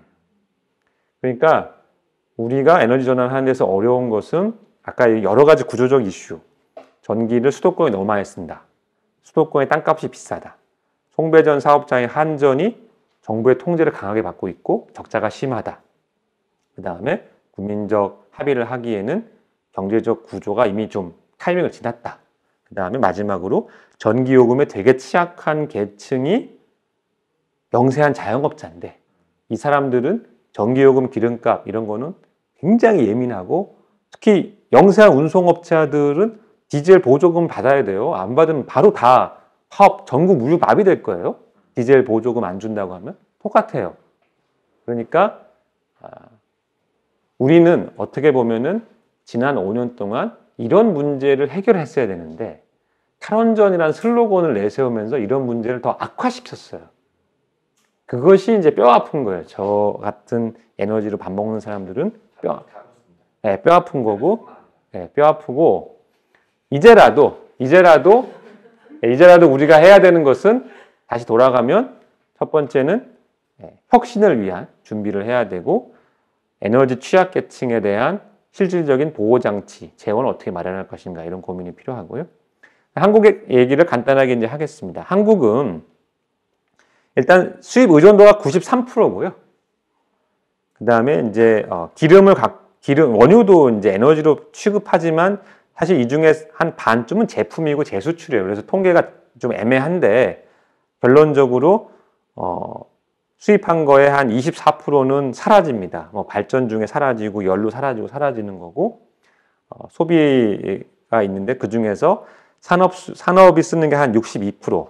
근데 연료를 빼면은 한 40% 정도 실제 에너지를 쓰고 있다. 그리고 가정하고 상업이 18%인데 이 가정과 상업이 유권자로서 발휘하는 표의 절대 수가 많고 그 다음에 정치력은 이 산업이 많이 쥐고 있어요. 우리나라 전기 수요자, 전기를 쓰는 빌링을 제일 많이 하는 1등이 현대제철이고요. 거긴 주로 이제 전기로 쇠를 녹여서 자동차 강판을 만들고 뭐 철근을 만들고 하거든요. 두 번째가 삼성전자예요. 이 두 군데가 이제 현대차 재벌 3위하고 재벌 1위하고 그 다음에 하이닉스하고 해서 SK도 한 4등쯤 전기 많이 쓰거든요. 우리나라에서 제일 돈이 많고 힘이 많은 데가 전기를 제일 많이 써요. 이 사람들한테 산업요금을 에너지 전환을 위해서 올리려 하면 어떻게 하겠습니까? 올려주겠습니까? 요즘 이런 그룹들은 이제 이런 저렴한 전기로 우리가 그동안 잘 살았다 해서 이제 전환을 꿈꾸고 있어요. 이 전환이 에너지 전환의 의미도 있지만 이제 전기를 자급자족해야겠다. 그게 더 싸겠다 앞으로 해서 이제 그런 준비를 하고 있습니다. 미국이나 유럽이 그런 것을 자체 발전소 짓는 거죠. 그래서 자체적으로 태양광 발전을 짓든 가스 발전을 짓든 뭐 필요하면 SMR 지을 수도 있겠죠. 그 주민만 수용한다면은. 한 20년 전에 미국과 유럽이 그런 일을 겪었어요. 대규모 사용자는 에너지 사용자는 자기가 작업 자족하면 돼요. 그것도 좋은 사업이 되니까. 근데 그렇게 되면 어떻게 되느냐? 한전이 전기를 어쨌든 지금 누군가한테 대량을 파는데 이 대량을 파는 사람이 나가버리고 자기가 알아서 한다 그러면 어떻게 돼요? 한전은 그 막대한 인프라 투자 비용을 누구한테 빌링을 해야 됩니까? 여기 가정상업한테 물어야겠죠. 그러니까 가정상업은 전기료가 더 높아지게 돼요. 앞으로. 이것이 또 다른 이제 과제입니다. 공기업이 주도하는 체제가 너무 오래 지속되잖아요. 그러면 문제가 이 체제를 손을 대려고 하면 누군가는 피해를 많이 보게 돼 있어요. 그러니까 공기업이 주도하는 체제를 좀 말랑말랑하게 만들어야 적절할 때 변화를 시키는데 우리는 어떤 상황이 됐냐면 너무 딱딱해졌어. 그래서 이제 한전이 예를 들어 20조 적자를 지속 가능하게 유지를 못해요. 그건 뭐 뻔한 얘기입니다. 지금 이 우크라이나 사태로 적어도 3년 동안은 석유랑 가스가 비쌀 것이 거의 확실한데 그러면 이제 전기 원가가 170원, 180원 한단 말이에요. 우리가 사용하는 공급 비용과 다 쳐서. 근데 그걸 지금 120원에 그냥 공급하라고 정부가 누르고 있죠. 이건 오래 못 가요. 그러면 전기요금이 올라갈 건데 법적으로 연 9%씩 전기요금 올릴 수 있거든요. 그럼 9%씩 계속 올린다고 치면 이제 민간으로 전기 대규모로 쓰는 사람들은 계산하게 된단 말이에요. 야, 이럴 바에야 내가 그냥 직접 전기를 만들어서 에너지 수입하면 되겠네 할 수 있겠죠. 그러면 이들이 이제 이탈을 해버리면 남은 사람들, 한전 전기를 무조건 한전한테 전기 받았어야 되는 사람들은 그걸 다 짊어져야 되는 거예요. 그래서 나오는 게 뭐냐면은 너무 늦기 전에 시장 원리에 따라서 수요와 공급을 맞춰야만 이 구조가 지탱된다. 수급을 무시한 대표적인 구조가 사회주의고 공산주의 경제 구조인데 절대 오래 못 가잖아요. 비효율이 되고. 그래서 민영화 문제, 혹은 뭐 민영화라는 말이 좀 그런데 시장주의를 수요 공급에 따른 가격 책정 구조를 집어넣는 것은 굉장히 중요한 본질적인 이슈예요. 이거 너무 늦추면은 나중에 이제 진짜 심각한 일이 벌어져요. 그 다음에 우리나라의 또 다른 과제는 절대량을 감축해야 됩니다. 이미 일본하고 유럽은 GDP가 정체가 돼 있다고 하더라도 에너지 사용 절대량을 줄이고 있어요. 유럽의 많은 나라들이 20년 연속 줄이는 나라도 있고요. 일본도 지속적으로 줄이고 있는데 우리는 우리 거예요. 우리나라는 다행인 거는 이 초록색이 GDP고요. 노란색이 최종 에너지 소비거든요. 그러니까 에너지 공급과 최종 에너지 소비는 중간에 손실이 있죠. 손실이 있고 재수출하고 네네네 있는 손실이 있는 건데 어쨌든 옛날보다는 이제 효율성이 개선돼서 이 슬로프가 분리가 됐지만 사실 좋은 거는 GDP는 쭉 우상향하더라도 에너지 소비는 수평하거나 떨어져야 돼요. 어떻게 그럴 수 있느냐? 고급 서비스업이 발달되면은 그렇게 될 수 있겠죠. 제일 대표적인 게 관광산업이에요. 관광산업은 에너지를 별로 안 쓰거든요. 고부가 서비스업. 그다음에 뭐 방탄소년단 에너지 별로 안 쓰는데 돈을 많이 벌죠. 그래서 서비스업이 발달되는 것 상당히 중요하고요. 제조업이 물론 중요하지만 제조업은 에너지 효율화의 한계가 있거든요. 그리고 그래서 이건 이제 국가 정책적인 고민이 따라야겠지만 에너지 효율화와 에너지 소비를 줄이는 문제에 있어서 서비스업을 기르고 다양한 산업을 육성하는 것은 중요합니다. 그 다음에 다시 현실로 돌아와서 우리나라 기간 산업인 이건 이제 전체 최종 에너지 소비 중에 구성인데 보시면은 석유가 여전히 압도적이에요. 그러니까 우리나라가 정유 산업이 에너지를 제일 많이 쓰는 산업인데 이것은 이제 수입하고 가공해서 재수출하는 것도 포함돼서 좀 거품이 있지만 그럼에도 불구하고 정유, 철강, 반도체 이 세 개의 산업이 쓰는 에너지 양이 어마어마합니다. 근데 정유, 철강, 반도체를 만약에 우리나라 경제에서 빼버렸다. 그럼 어떻게 됩니까? 우리나라 경제가 그냥 푹 꺼지겠죠. 즉, 그리고 이 세 개는 매우 양질의 일자리를 만드는 산업이고, 전체 수출의 25%에서 30%가 반도체입니다. 네. 그리고 지방의 많은 도시들이 이 세 개의 업에 의존하고 있어요. 울산하고 여수가 만약에 정유 공장이 다 없어졌다면 어떻게 되겠어요? 도시가 그냥 수원, 화성, 이천, 반도체 공장 없어지면 어떻게 되겠어요? 다 날아가잖아요. 예, 그러니까 이 세 군데 업체의 에너지 효율 향상은 쉽지 않아요. 오랫동안 노력을 했고 업종 전환도 쉽지 않기 때문에 에너지 전환을 하나의 명제로서 업체들한테 강요하는 것은 녹록지 않다. 녹록지 않고 다만 아까도 얘기 드렸듯이 에너지 가격, 전기 가격의 현실화를 통해서 10년 동안 바꾸라고 하면 바꿀 수 있는데 당장 바꾸라는 것은 마찰이 심하죠. 그러니까 우리한테 필요한 것은 10년, 20년의 비전과 방향이에요. 자, 우리는 탈탄소를 한다. 우리는 신재생을 늘리고 에너지 인프라에 투자를 앞으로 많이 할 거다. 전기 가격은 점점 높아질 것이다. 제가 여러 차례 사석에 주장하는 것은 연 7%씩 전기요금을 높이자는 거예요. 연 7%씩 지속적으로. 그러면 이제 이 10년 후가 되면 전기요금 2배가 됩니다. 근데 7%씩 높이면서 그걸로 기금을 만들어서 에너지 저소득층을 지원을 하고 산업의 에너지 시스템 전환을 지원을 해야 돼요. 그러면서 이렇게 스무스하게 가야지 갑자기 이렇게 가다가 이렇게 가고 이렇게 가다 이렇게 가는 거 하는 것은 효과적이지 않다라는 것이고요. 그 다음에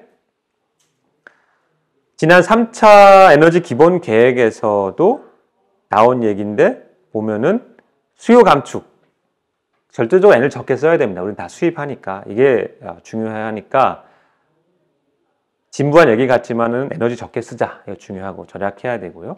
그다음에 인프라 투자, 제도 개선, 경쟁력 유지 이런 말들이 지난번 계획에도 다 들어갔던 얘기예요. 그러니까 보시면은 전력, 가스, 열 시장들도 개선 들어가 있단 말이에요. 지난 정권 때도. 그러니까 지금 정권에서 추구한다고 해서 야당이 반대한다는 건 좀 민망한 얘기고요. 이건 해야 될 일이고 그 다음에 수요 감축이 왜 중요하냐? 수요를 못 줄이면은 그 어떠한 효율 개선, 에너지 전환도 에너지원 전환도 의미가 없어요. 너무 일단 우리는 에너지를 많이 쓰고 있기 때문에 수요를 줄여야 되고요. 그다음에 에너지 전환을 위한 6가지 중요한 핵심 과제와 정책이 있습니다. 그래서 이거는 이제 손정락 박사님 자료를 제가 이제 인용한 건데 전기화를 해야 되고요. 전기화를 안 되는 거는 수소를 써야 되고 수소도 안 되는 거는 화석 연료를 쓰되 탄소를 포집해서 땅에 묻어야 되는 것이고요. 전환 과정에서 오는 여러 가지 충격이 있습니다. 최근에 우크라이나 전쟁이 대표적인 사례인데 이 충격에 잘 적응할 수 있도록 에너지 안보를 강화해야 되고 에너지 전환이라는 것이 지속적으로 시장의 힘으로 일어날 수 있도록 구조를 짜줘야 되고요. 그러기 위해서는 정부가 선도적인 인프라 투자를 해야 되고 기술, 정책, 시장을 조화롭게 가져가야 된다. 그리고 에너지를 적게 쓸 수 있도록 수요 관리, 효율 향상을 6가지를 고루해야만 탄소 중립 에너지 전환을 해볼 수 있다는 것입니다. 우리나라가 세계에서 제일 어렵다. 우리나라가 할 수 있으면 이 모델을 전 세계에 수출할 수 있다. 그러니까 어려우니까 안 된다. 이건 아니에요.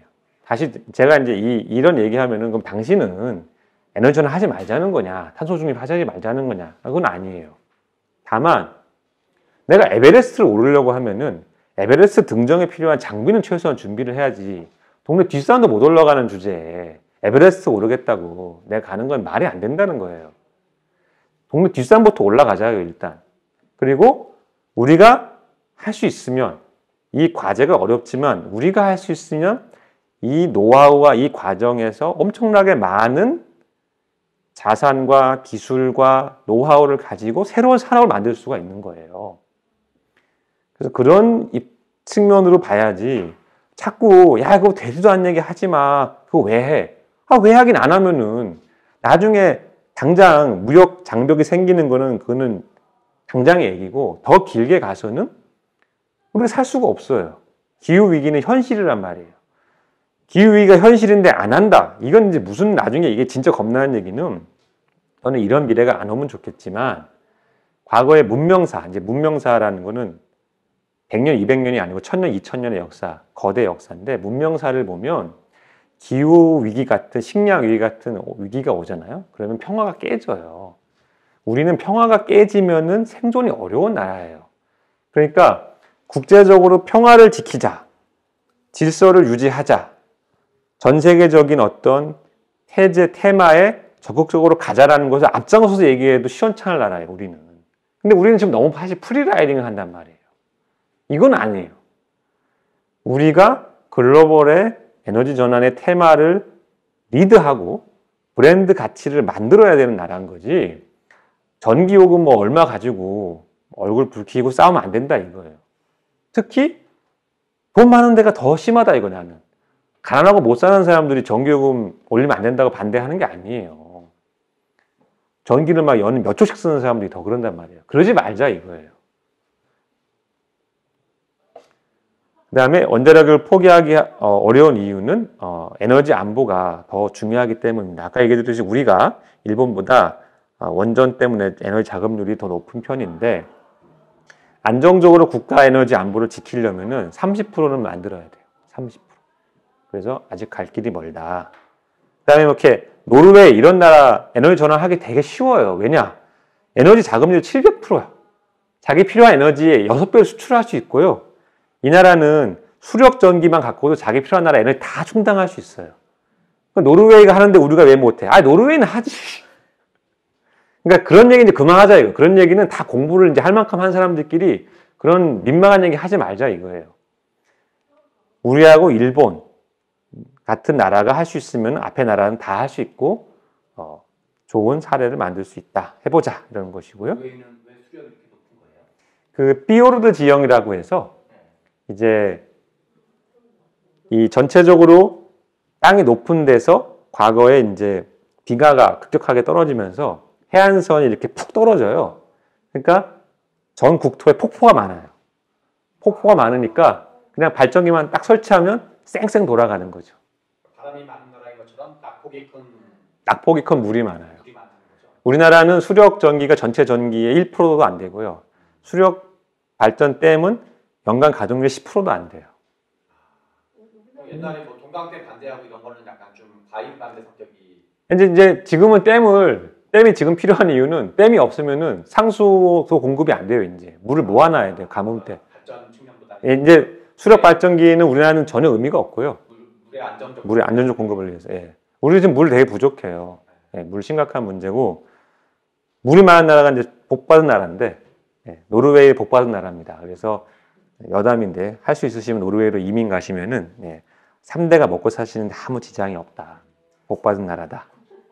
땅 파면 석유 나오고. 네. 땅 파면 석유 나오고 가스 나오고 연어 많이 나오고 수력 전기도 많이 나오고 다만 이제 계절이 그지 같다. 사람들이 재미가 없다. 그런 것이고요. 그 다음에 재생에너지 비중이 늘어날 때에 전략 물자가 바뀝니다. 지금은 전략 물자가 석유랑 가스지만 점점점 배터리, 강력한 모터에 필요한 특수한 그런 희귀 금속이 중요한데 핵심적인 게 리튬, 코발트, 니켈인데 이 물질들은 특정 국가에 편중돼 있어요. 리튬은 호주, 칠레, 중국 이런 데 원재료가 많고요. 그 다음에 코발트는 콩고 압도적으로 많고요. 니켈은 인도네시아, 필리핀, 러시아 뭐 이런 데 많이 몰려 있어요. 그래서 이건 그래도 중국에 편중돼 있지 않나요, 전부 다? 근데 이제 이것은 1차적인 원재료를 기준으로 한 거고 실제로 어떻게 되느냐? 이 나라들의 관권을 확보한 걸로 표를 바꾸면 어떻게 되냐면 리튬은 중국이 80% 이상 장악하고 있고요. 선별 지명이 완전. 니켈도 80%, 코발트, 세계 점유율이 80%요? 코발트도 70% 이상이 중국이 꽉 잡고 있어요. 관건을 다 확보했어요. 저건 이제 물량만. 이거는 그냥 원산지, 원산지 예. 실제로 관건과 컨트롤, 밸류체인은 중국이 다 장악을 했는데 그게 싫다고 가서 강제로 가서 뺏으면 어떻게 됩니까? 군대를 파견하는 거죠. 그래서 전쟁이 나는 거죠. 그러니까 중국이 이제 자신들이 관건을 확보한 나라 근처에 군사 기지를 만들려고 하고 있어요. 이제 언젠가 이 이권이 도전받을 거니까. 근데 사실 우리는 지금 중국한테 대부분 리튬 원재료, 코발트 원재료 다 수입하고 있거든요. 네, 그래서 이제 길게 보면 좀 비싸더라도 이런 자원들을 확보를 해야 되는데, 우리가 이제 사실은 마다가스카르에 대규모 니켈 광산을 한 10년 전에 산 게 있어요. 안비토바 광산이라고 했는데, 그거를 이제 사실 팔려고 정부가 엄청나게 애를 썼어요. 몇 년 동안. 제발 팔아라. 근데 이제 정권 바뀌고 이제 잠깐 팔지 마 이렇게 한 상태죠. 그 산을 보면은 그건 생각보다 복잡해요. 왜냐하면은 그 광산은 좋긴 한데 저 내륙에 있어요. 광물을 캐도 수송을 못 해요. 수송을 하려면 철도를 깔아야 되는데 배보다 배꼽이 더 큰 거죠. 그래서 이제 여기서는 국가가 사업을 장기적으로 어떻게 볼 거냐가 중요한데, 철도까지 깔고 해갖고 당연히 돈이 안 돼요. 그리고 철도를 까는 과정에서 뭐 많은 비리에 섞일 수밖에 없고, 그다음에 철도를 만들었는데 예를 들어서 뭐 누가 테러해서 장악하면 어떡하냐 등등 하고 많은 이유가 있어요. 그것이 바로 단기적인 사고방식이에요. 근데 그런 노력을 안 하면은 자원을 공짜로 주어지지 않아요. 절대로. 그러니까 자원을 확보하겠다고 마음을 먹었으면 국력을 최대한 활용해서 그 나라의 병원도 지어주고 학교도 지어주고 군부대도 무관 파견해서 하고 해서 확보를 해야 되는 거예요. 근데 그러한 이제 소위 자원 외교 비즈니스를 MB 때 열심히 했죠. 근데 이제 MB 때 잘한 것도 있고 못한 것도 있는데, 안타까운 것은 이제 박근혜 정권과 그 다음 정권에서 그걸 너무 비리 덩어리로 폄훼하면서 막 다 까버려서 우리나라에서는 자원외교의 전문가가 다 죽었어요. 이제 없어. 하고 싶어도. 죽었다는 빵에 간 거야? 아니면 그냥 아예 얇아다가지고 시장에서 퇴출한 나가버린 거예요? 다 직장을 옮겼죠. 아, 얇아다가. 중국으로 가고 미국으로 가고 외국으로 갔죠. 국내에 더 이상 할 사람이 없어요. 그러니까 이건 어떤 정권에서 특정한 방향으로 과거의 사업을 너무 비판을 하면 세상이 바뀌면 적응을 못한다. 그래서 이제 그런 면을 어떤 방법이 있었어요? 니켈. 예. 그래서 그런 점을 MB 절대악이라는 게 어디 있겠습니까? 예. 그 다음에 이제 재생에너지로 안정적으로 전기를 공급할 수는 쉽지 않습니다. 그래서 아까 얘기 드렸듯이 수요는 이렇게 있는데 태양광만 한다고 했을 때 해 떴다가 구름 꼈다가 해 떴다가 구름 꼈다가 하면은 출력이 왔다 갔다 한단 말이에요. 이때마다 이거를 다 맞춰줘야 되니까 불가능한 건 아니지만은 태양광과 풍력이 늘면 늘수록 그것을 보조하는 상당히 많은 기술과 투자도 수반돼야 된다. 그러니까 숨은 비용이 있다는 겁니다. 그래서 전체 마지막으로 우리나라가 과거 정권 때 만든 계획인데요. 재생에너지 설비 전기 생산 용량을 2030년에 58기가, 지금 20기가인데 58기가에서 2050년까지 200기가를 늘리겠다. 이렇게 계획을 세웠을 때 이것을 달성하기 위해서 필요한 송배전망 투자가 지금의 2배에서 5배를 투자를 매년 해야 된다는 계산이 나옵니다. 지금 이제 우리가 송배전망 투자를 매년 한 2.7조를 2020년 기준으로 했는데, 이 계획 맞춰서 하려고 그러면 매년 5에서 13조 투자를 해야 돼요. 그리고 유럽이나 미국의 송배전망 투자 규모를 보시면 우리보다 단위가 훨씬 크죠. 그러니까 재생전기, 탈탄소 전기를 공급한다는 것은 발전소만 바꿔도 될 게 아니다. 송배전망도 바꿔야 되는데 이 투자는 막대하고 이 투자비를 회수하기 위한 비용 회수의 문제가 발생한다. 50년이 접근일 때 뭔가요? 2050년입니다. 2050년까지 매년 이 정도 규모를 투자를 해야 된다라는 겁니다. 아까 얘기 드린 재생에너지 공급량이 늘어나면 전력망에 대규모 투자를 해야 되는데 2027년까지는 사실 버틸 수 있습니다. 현재 계산으로는. 그런데 2027년 이후에는 전력망에 어떤 대규모 투자가 없이는 우리가 전기를 쓰는 것에 혼선이 올 수가 있어요. 그러니까 지금은 예를 들어서 해가 갑자기 구름이 많이 꼈다. 바람이 쌩쌩 불다가 안 분다. 이런 일이 발생해도 기존의 전력 시스템은 흡수를 할 수 있습니다. 근데 점점 사람들이 태양광 많이 깔고 풍력 터빈을 세운단 말이에요. 재생에너지가 매년 지금 4기가, 3기가씩 늘고 있어요. 계속 꾸준하게. 이게 이제 비중이 높아지면은 그에 수반된 투자를 안 하면 어느 순간 전력망에 심각한 차질이 생깁니다. 그 기점을 27년으로 보고 있고요. 27년까지 한전은 막대한 투자를 해야 돼요. 제발 정부가 한전에 돈을 주세요. 안타깝습니다. 안타깝고 27년이면은 이제 윤 대통령께서 차기로 빠지면서 이제 그 다음 정권에 제가 볼 그러니까 이제 이 문제를 넘길 공산이 큰데 이거 받는 대통령은 이제 진짜 큰일 난 거죠. 그때 가서 갑자기 전기요금 2배 높일 수가 있어요. 저는 그게 안 된다는 거예요. 지금부터 매년 15원씩 올려야지 그때 가서 이제 갑자기 막 EU에서 무역 장벽이 나오고 어쩌고 저쩌고 하면서 우리 이제 갑자기 다시 또 재생에너지 위주의 에너지 전환을 가속화해야 됩니다. 전기요금을 이제 내일부터 250원 높이겠습니다. 그러면 어떻게 되겠어요? 나라가 엉망이 되겠죠. 그래서 어차피 올 미래이기 때문에 이제 제발 좀 현실화를 하자. 이런 얘기를 쭉 드렸고요. 제 생각보다 좀 얘기가 길었는데, 그래서 정리를 하면은 에너지 전환은 해야 됩니다. 해야 되지만 쉬운 길은 아니고 이 길을 달성할 수 있는 요소는 기술, 시장, 정책의 조화가 필요하다. 그래서 정책이 이 방향에서 저 방향으로 갑자기 옮기는 것은 도움이 되지 않고 다시 아까 일본의 사례로 돌아가서 이제 일본을 싫어하시는 분도 있지만 에너지만큼은 우리보다는 한참 선배입니다. 많은 노력을 했고 많은 시행착오를 겪었고 이 원칙, 에너지 안보, 경제적 에너지, 환경, 그리고 안전 이 원칙을 우리도 사실 비슷해요. 상황이 우리나 일본이나 비슷하고 이런 원칙 기조 하에서 장기적인 접근을 하면서 결국 프리라이딩은 국가 차원이든 개인 차원이든 없습니다.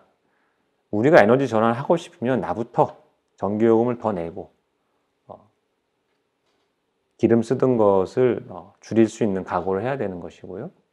그 다음에 내가 좀 여유가 있으면 에너지 취약계층을 돕고자 하는 그런 시민 정신 이런 것이 중요하다고 생각됩니다. 네, 그러면 질문을 온라인으로 채팅창으로 해주시고, 이제 그 전력이 복잡한 이제 논의인데 수도권 내부 전기 발전소들이 대부분 원가가 비싼 발전소예요. 그러니까 수도권 내부 전기를 많이 공급을 하게 되면 수도권의 전기 원가가 높아집니다. 근데 이제 수도권에 전기를 많이 쓰는 공장이 많아요. 그럼 이제 앞뒤가 안 맞는 거죠. 한전 적자가 심화되는 거예요. 한전이라는 데는 안타깝게도 파는 전기 가격은 정해져 있어요.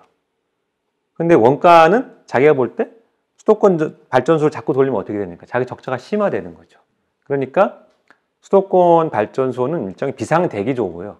실제로 얘네가 전기를 이렇게 많이 생산할 수 있는 그런 발전소는 아니에요. 아니기 때문에 그 문제도 좀 극복을 해야 되고, 그다음에 구조적으로는 전력 개통을 이런 거 다 떠나서라도 지방과 수도권 사이 전력 개통은 더 보강을 해야 됩니다. 안 그러면은 어떤 날씨가 수도권이 예를 들어서 갑자기 엄청 더워졌다, 엄청 추워졌다 이러면 수도권 전체가 제한 송전이 될 가능성이 커요. 만약에 올해 8월 달에 갑자기 막 42도가 됐다, 날씨가 습하고 이러면은 수도권 제한 송전해야 돼요. 안 됩니다. 용량 못 버텨요. 첫 번째로는 동북아 슈퍼그리드의 전제는 이 몽골하고 그다음에 몽골의 풍력, 그다음에 중국 내륙 지역의 태양광을 대규모 개발해서 3국에 공유하자는 게 깔려 있습니다. 그래서 손정희 씨가 처음 제안했을 때도 몽골하고 중국의 몇백 기가와트의 대규모 발전 단지를 지어서 그 전기를 3국이 공유하자 깔려 있었기 때문에 그런 전제가 있는 거고요. 중국은 열심히 자기 숙제 했어요. 많이 개발을 했죠. 다만 망이 연결이 안 되어 있는 거고요. 두 번째는 그 막대 그래프에서 각국의 에너지 세제가 복잡해서 그게 딱 애플 투 애플로 비교가 되지는 않는데, 일본은 어떤 체계냐면은 정부의 어떤 여러 가지 기금이나 그 재정을 이용해서 에너지 전환에 직접적인 돈을 교부하는 나라이기 때문에 이제 그 부분이 소위 송배전 비용이라고 분류되고 세금이라고 분류되는 부분이 작은 거고, 독일은 그 체계를 아예 다 텍스라고 명시를 했어요. 그리고 그 세금을 다 직접적으로 소비자한테 붙이게끔 구조를 짰습니다. 독일은 되게 특이한 게 그 연금도 축적된 기금이 없고요. 매년 정산해요. 예, 부가형. 독일의 기본 철학이 내 주머니 사정이 허락되는 한 써야 된다. 독일은 엄청나게 재정 정책이 보수적인 나라예요, 기본적으로. 그래서 에너지 전환도 그 비용도 가급적 당해에 다 반영해서 처리해야 된다라는 기조이기 때문에 그런 건데, 그러니까 실제로는 독일에 쓰는 비용이 현실적인 거예요. 일본은 그 비용을 뭐 국채를 발행해서 정부가 넣거나 직접 바로 반영 안 시킨 거예요. 그래서 우리도 이런 거죠. 한전이 적자다. 그럼 한전이 채권을 발행해요. 그래서 한전이 엄청나게 많은 이제 원리금 상환 부담을 갖고 가는데, 세월이 지나서 한전이 돈을 못 갖게 됐어요. 그럼 그걸 누가 해야 돼요? 정부가 이제 대신 감당한단 말이에요. 그럼 그 돈, 우리가 당장은 에너지 전환의 그런 송배전 비용이 지금은 우리는 10원밖에 안 내라고 좋아하지만 세월이 지나서 이자가 붙어서 돌아오는 거죠. 그래서 독일의 사례가 지금은 그런 재생에너지의 비중이 높아졌을 때 실질적으로 송배전망 투자의 비용에 가깝다라고 보고 있습니다. 중요한 질문인데요. 첫 번째는 아까도 초두에 얘기 드렸지만은 에너지 공급선의 안전은 항상 2중, 3중으로 점검해야 되고, 물리적인 에너지 수송 라인의 안보가 중요하다는 겁니다. 그래서 우리는 어쨌든 그 해로를 통한 에너지 수송에 절대적으로 의존하는 나라니까 그런 항행의 자유를 보장하는 어떤 미국의 패권에 좋으나 싫으나 현실적으로는 서포트해야 된다는 거고요. 제가 잘 모릅니다. 잘 모르고 요즘 너무 바빠서 이것까지는 못 봤고, 중요한 거는 국제적인 에너지 협력이라는 거는 논의는 많이 되는데 실제로는 그냥 무지 힘이 센 패권국이 틀을 짜갖고 패권국의 강력한 기업들이 앞장을 서서 투자를 해야만 돌아가는 구조인데, 현재 이제 미국의 그런 에너지 메이저 기업들이 아직까지는 좀 엉거주춤해. 왜냐? 이 에너지 기업들하고 바이든이 사이가 안 좋거든요. 네, 그래서 어떤 프레임워크이든 잘 돌아갈지는 당장 모르겠습니다. 분산전원, 그러니까 소비지 근처에 발전소를 짓는 게 사실 훨씬 더 맞습니다. 분산전원 하자는 얘기는 에너지 기본계획 처음 나올 때부터 나온 얘기예요. 몇십 년 전부터 나온 얘기고요. 송배전 이렇게 장거리로 하는 거는 세계 최초의 발전소는 에디슨이 이제 뉴욕에 만든 건데, 그것도 바로 분산전원이었거든요. 그때 기본 개념이. 근데 뭐 주민들이 싫어하니까 점점 옮겨졌고, 우리 같은 경우는 대규모 연료를 바다로 수송을 받아와야 되니까 발전소가 해안에 있는 거거든요. 그리고 대규모 냉각을 시킬 바닷물이 필요합니다. 그래서 해안에 있는 건데, 그럼 이제 서해안에 두지 왜 안 두냐, 맞는 얘기예요. 그런데 지금은 현실적으로 땅값이 비싸지고 주민들이 싫어하고 하니까 좀 그런 문제가 있고, 장기적으로는 스마트 원전을 수도권에 짓자. 저도 할 수만 있으면 하고 싶은데 저희 동네에 오는 건 싫어요. 죄송합니다. 무역이 발전할수록 평화가 증진됩니다. 이것은 이제 팍스 로마나의 기본 정신이었고, 팍스 아메리카나를 뭐 비난하는 분들 많지만은 최소한 팍스 아메리카나는 인류의 번영을 가져왔어요. 그것은 좋은 지적이신데, 무역이 발달하고 서로가 서로에 의존할수록 평화는 증진됩니다. 그것을 깬 사람이 이제 푸틴이라서 저는 푸틴이 미운데, 핵융합 해야 됩니다.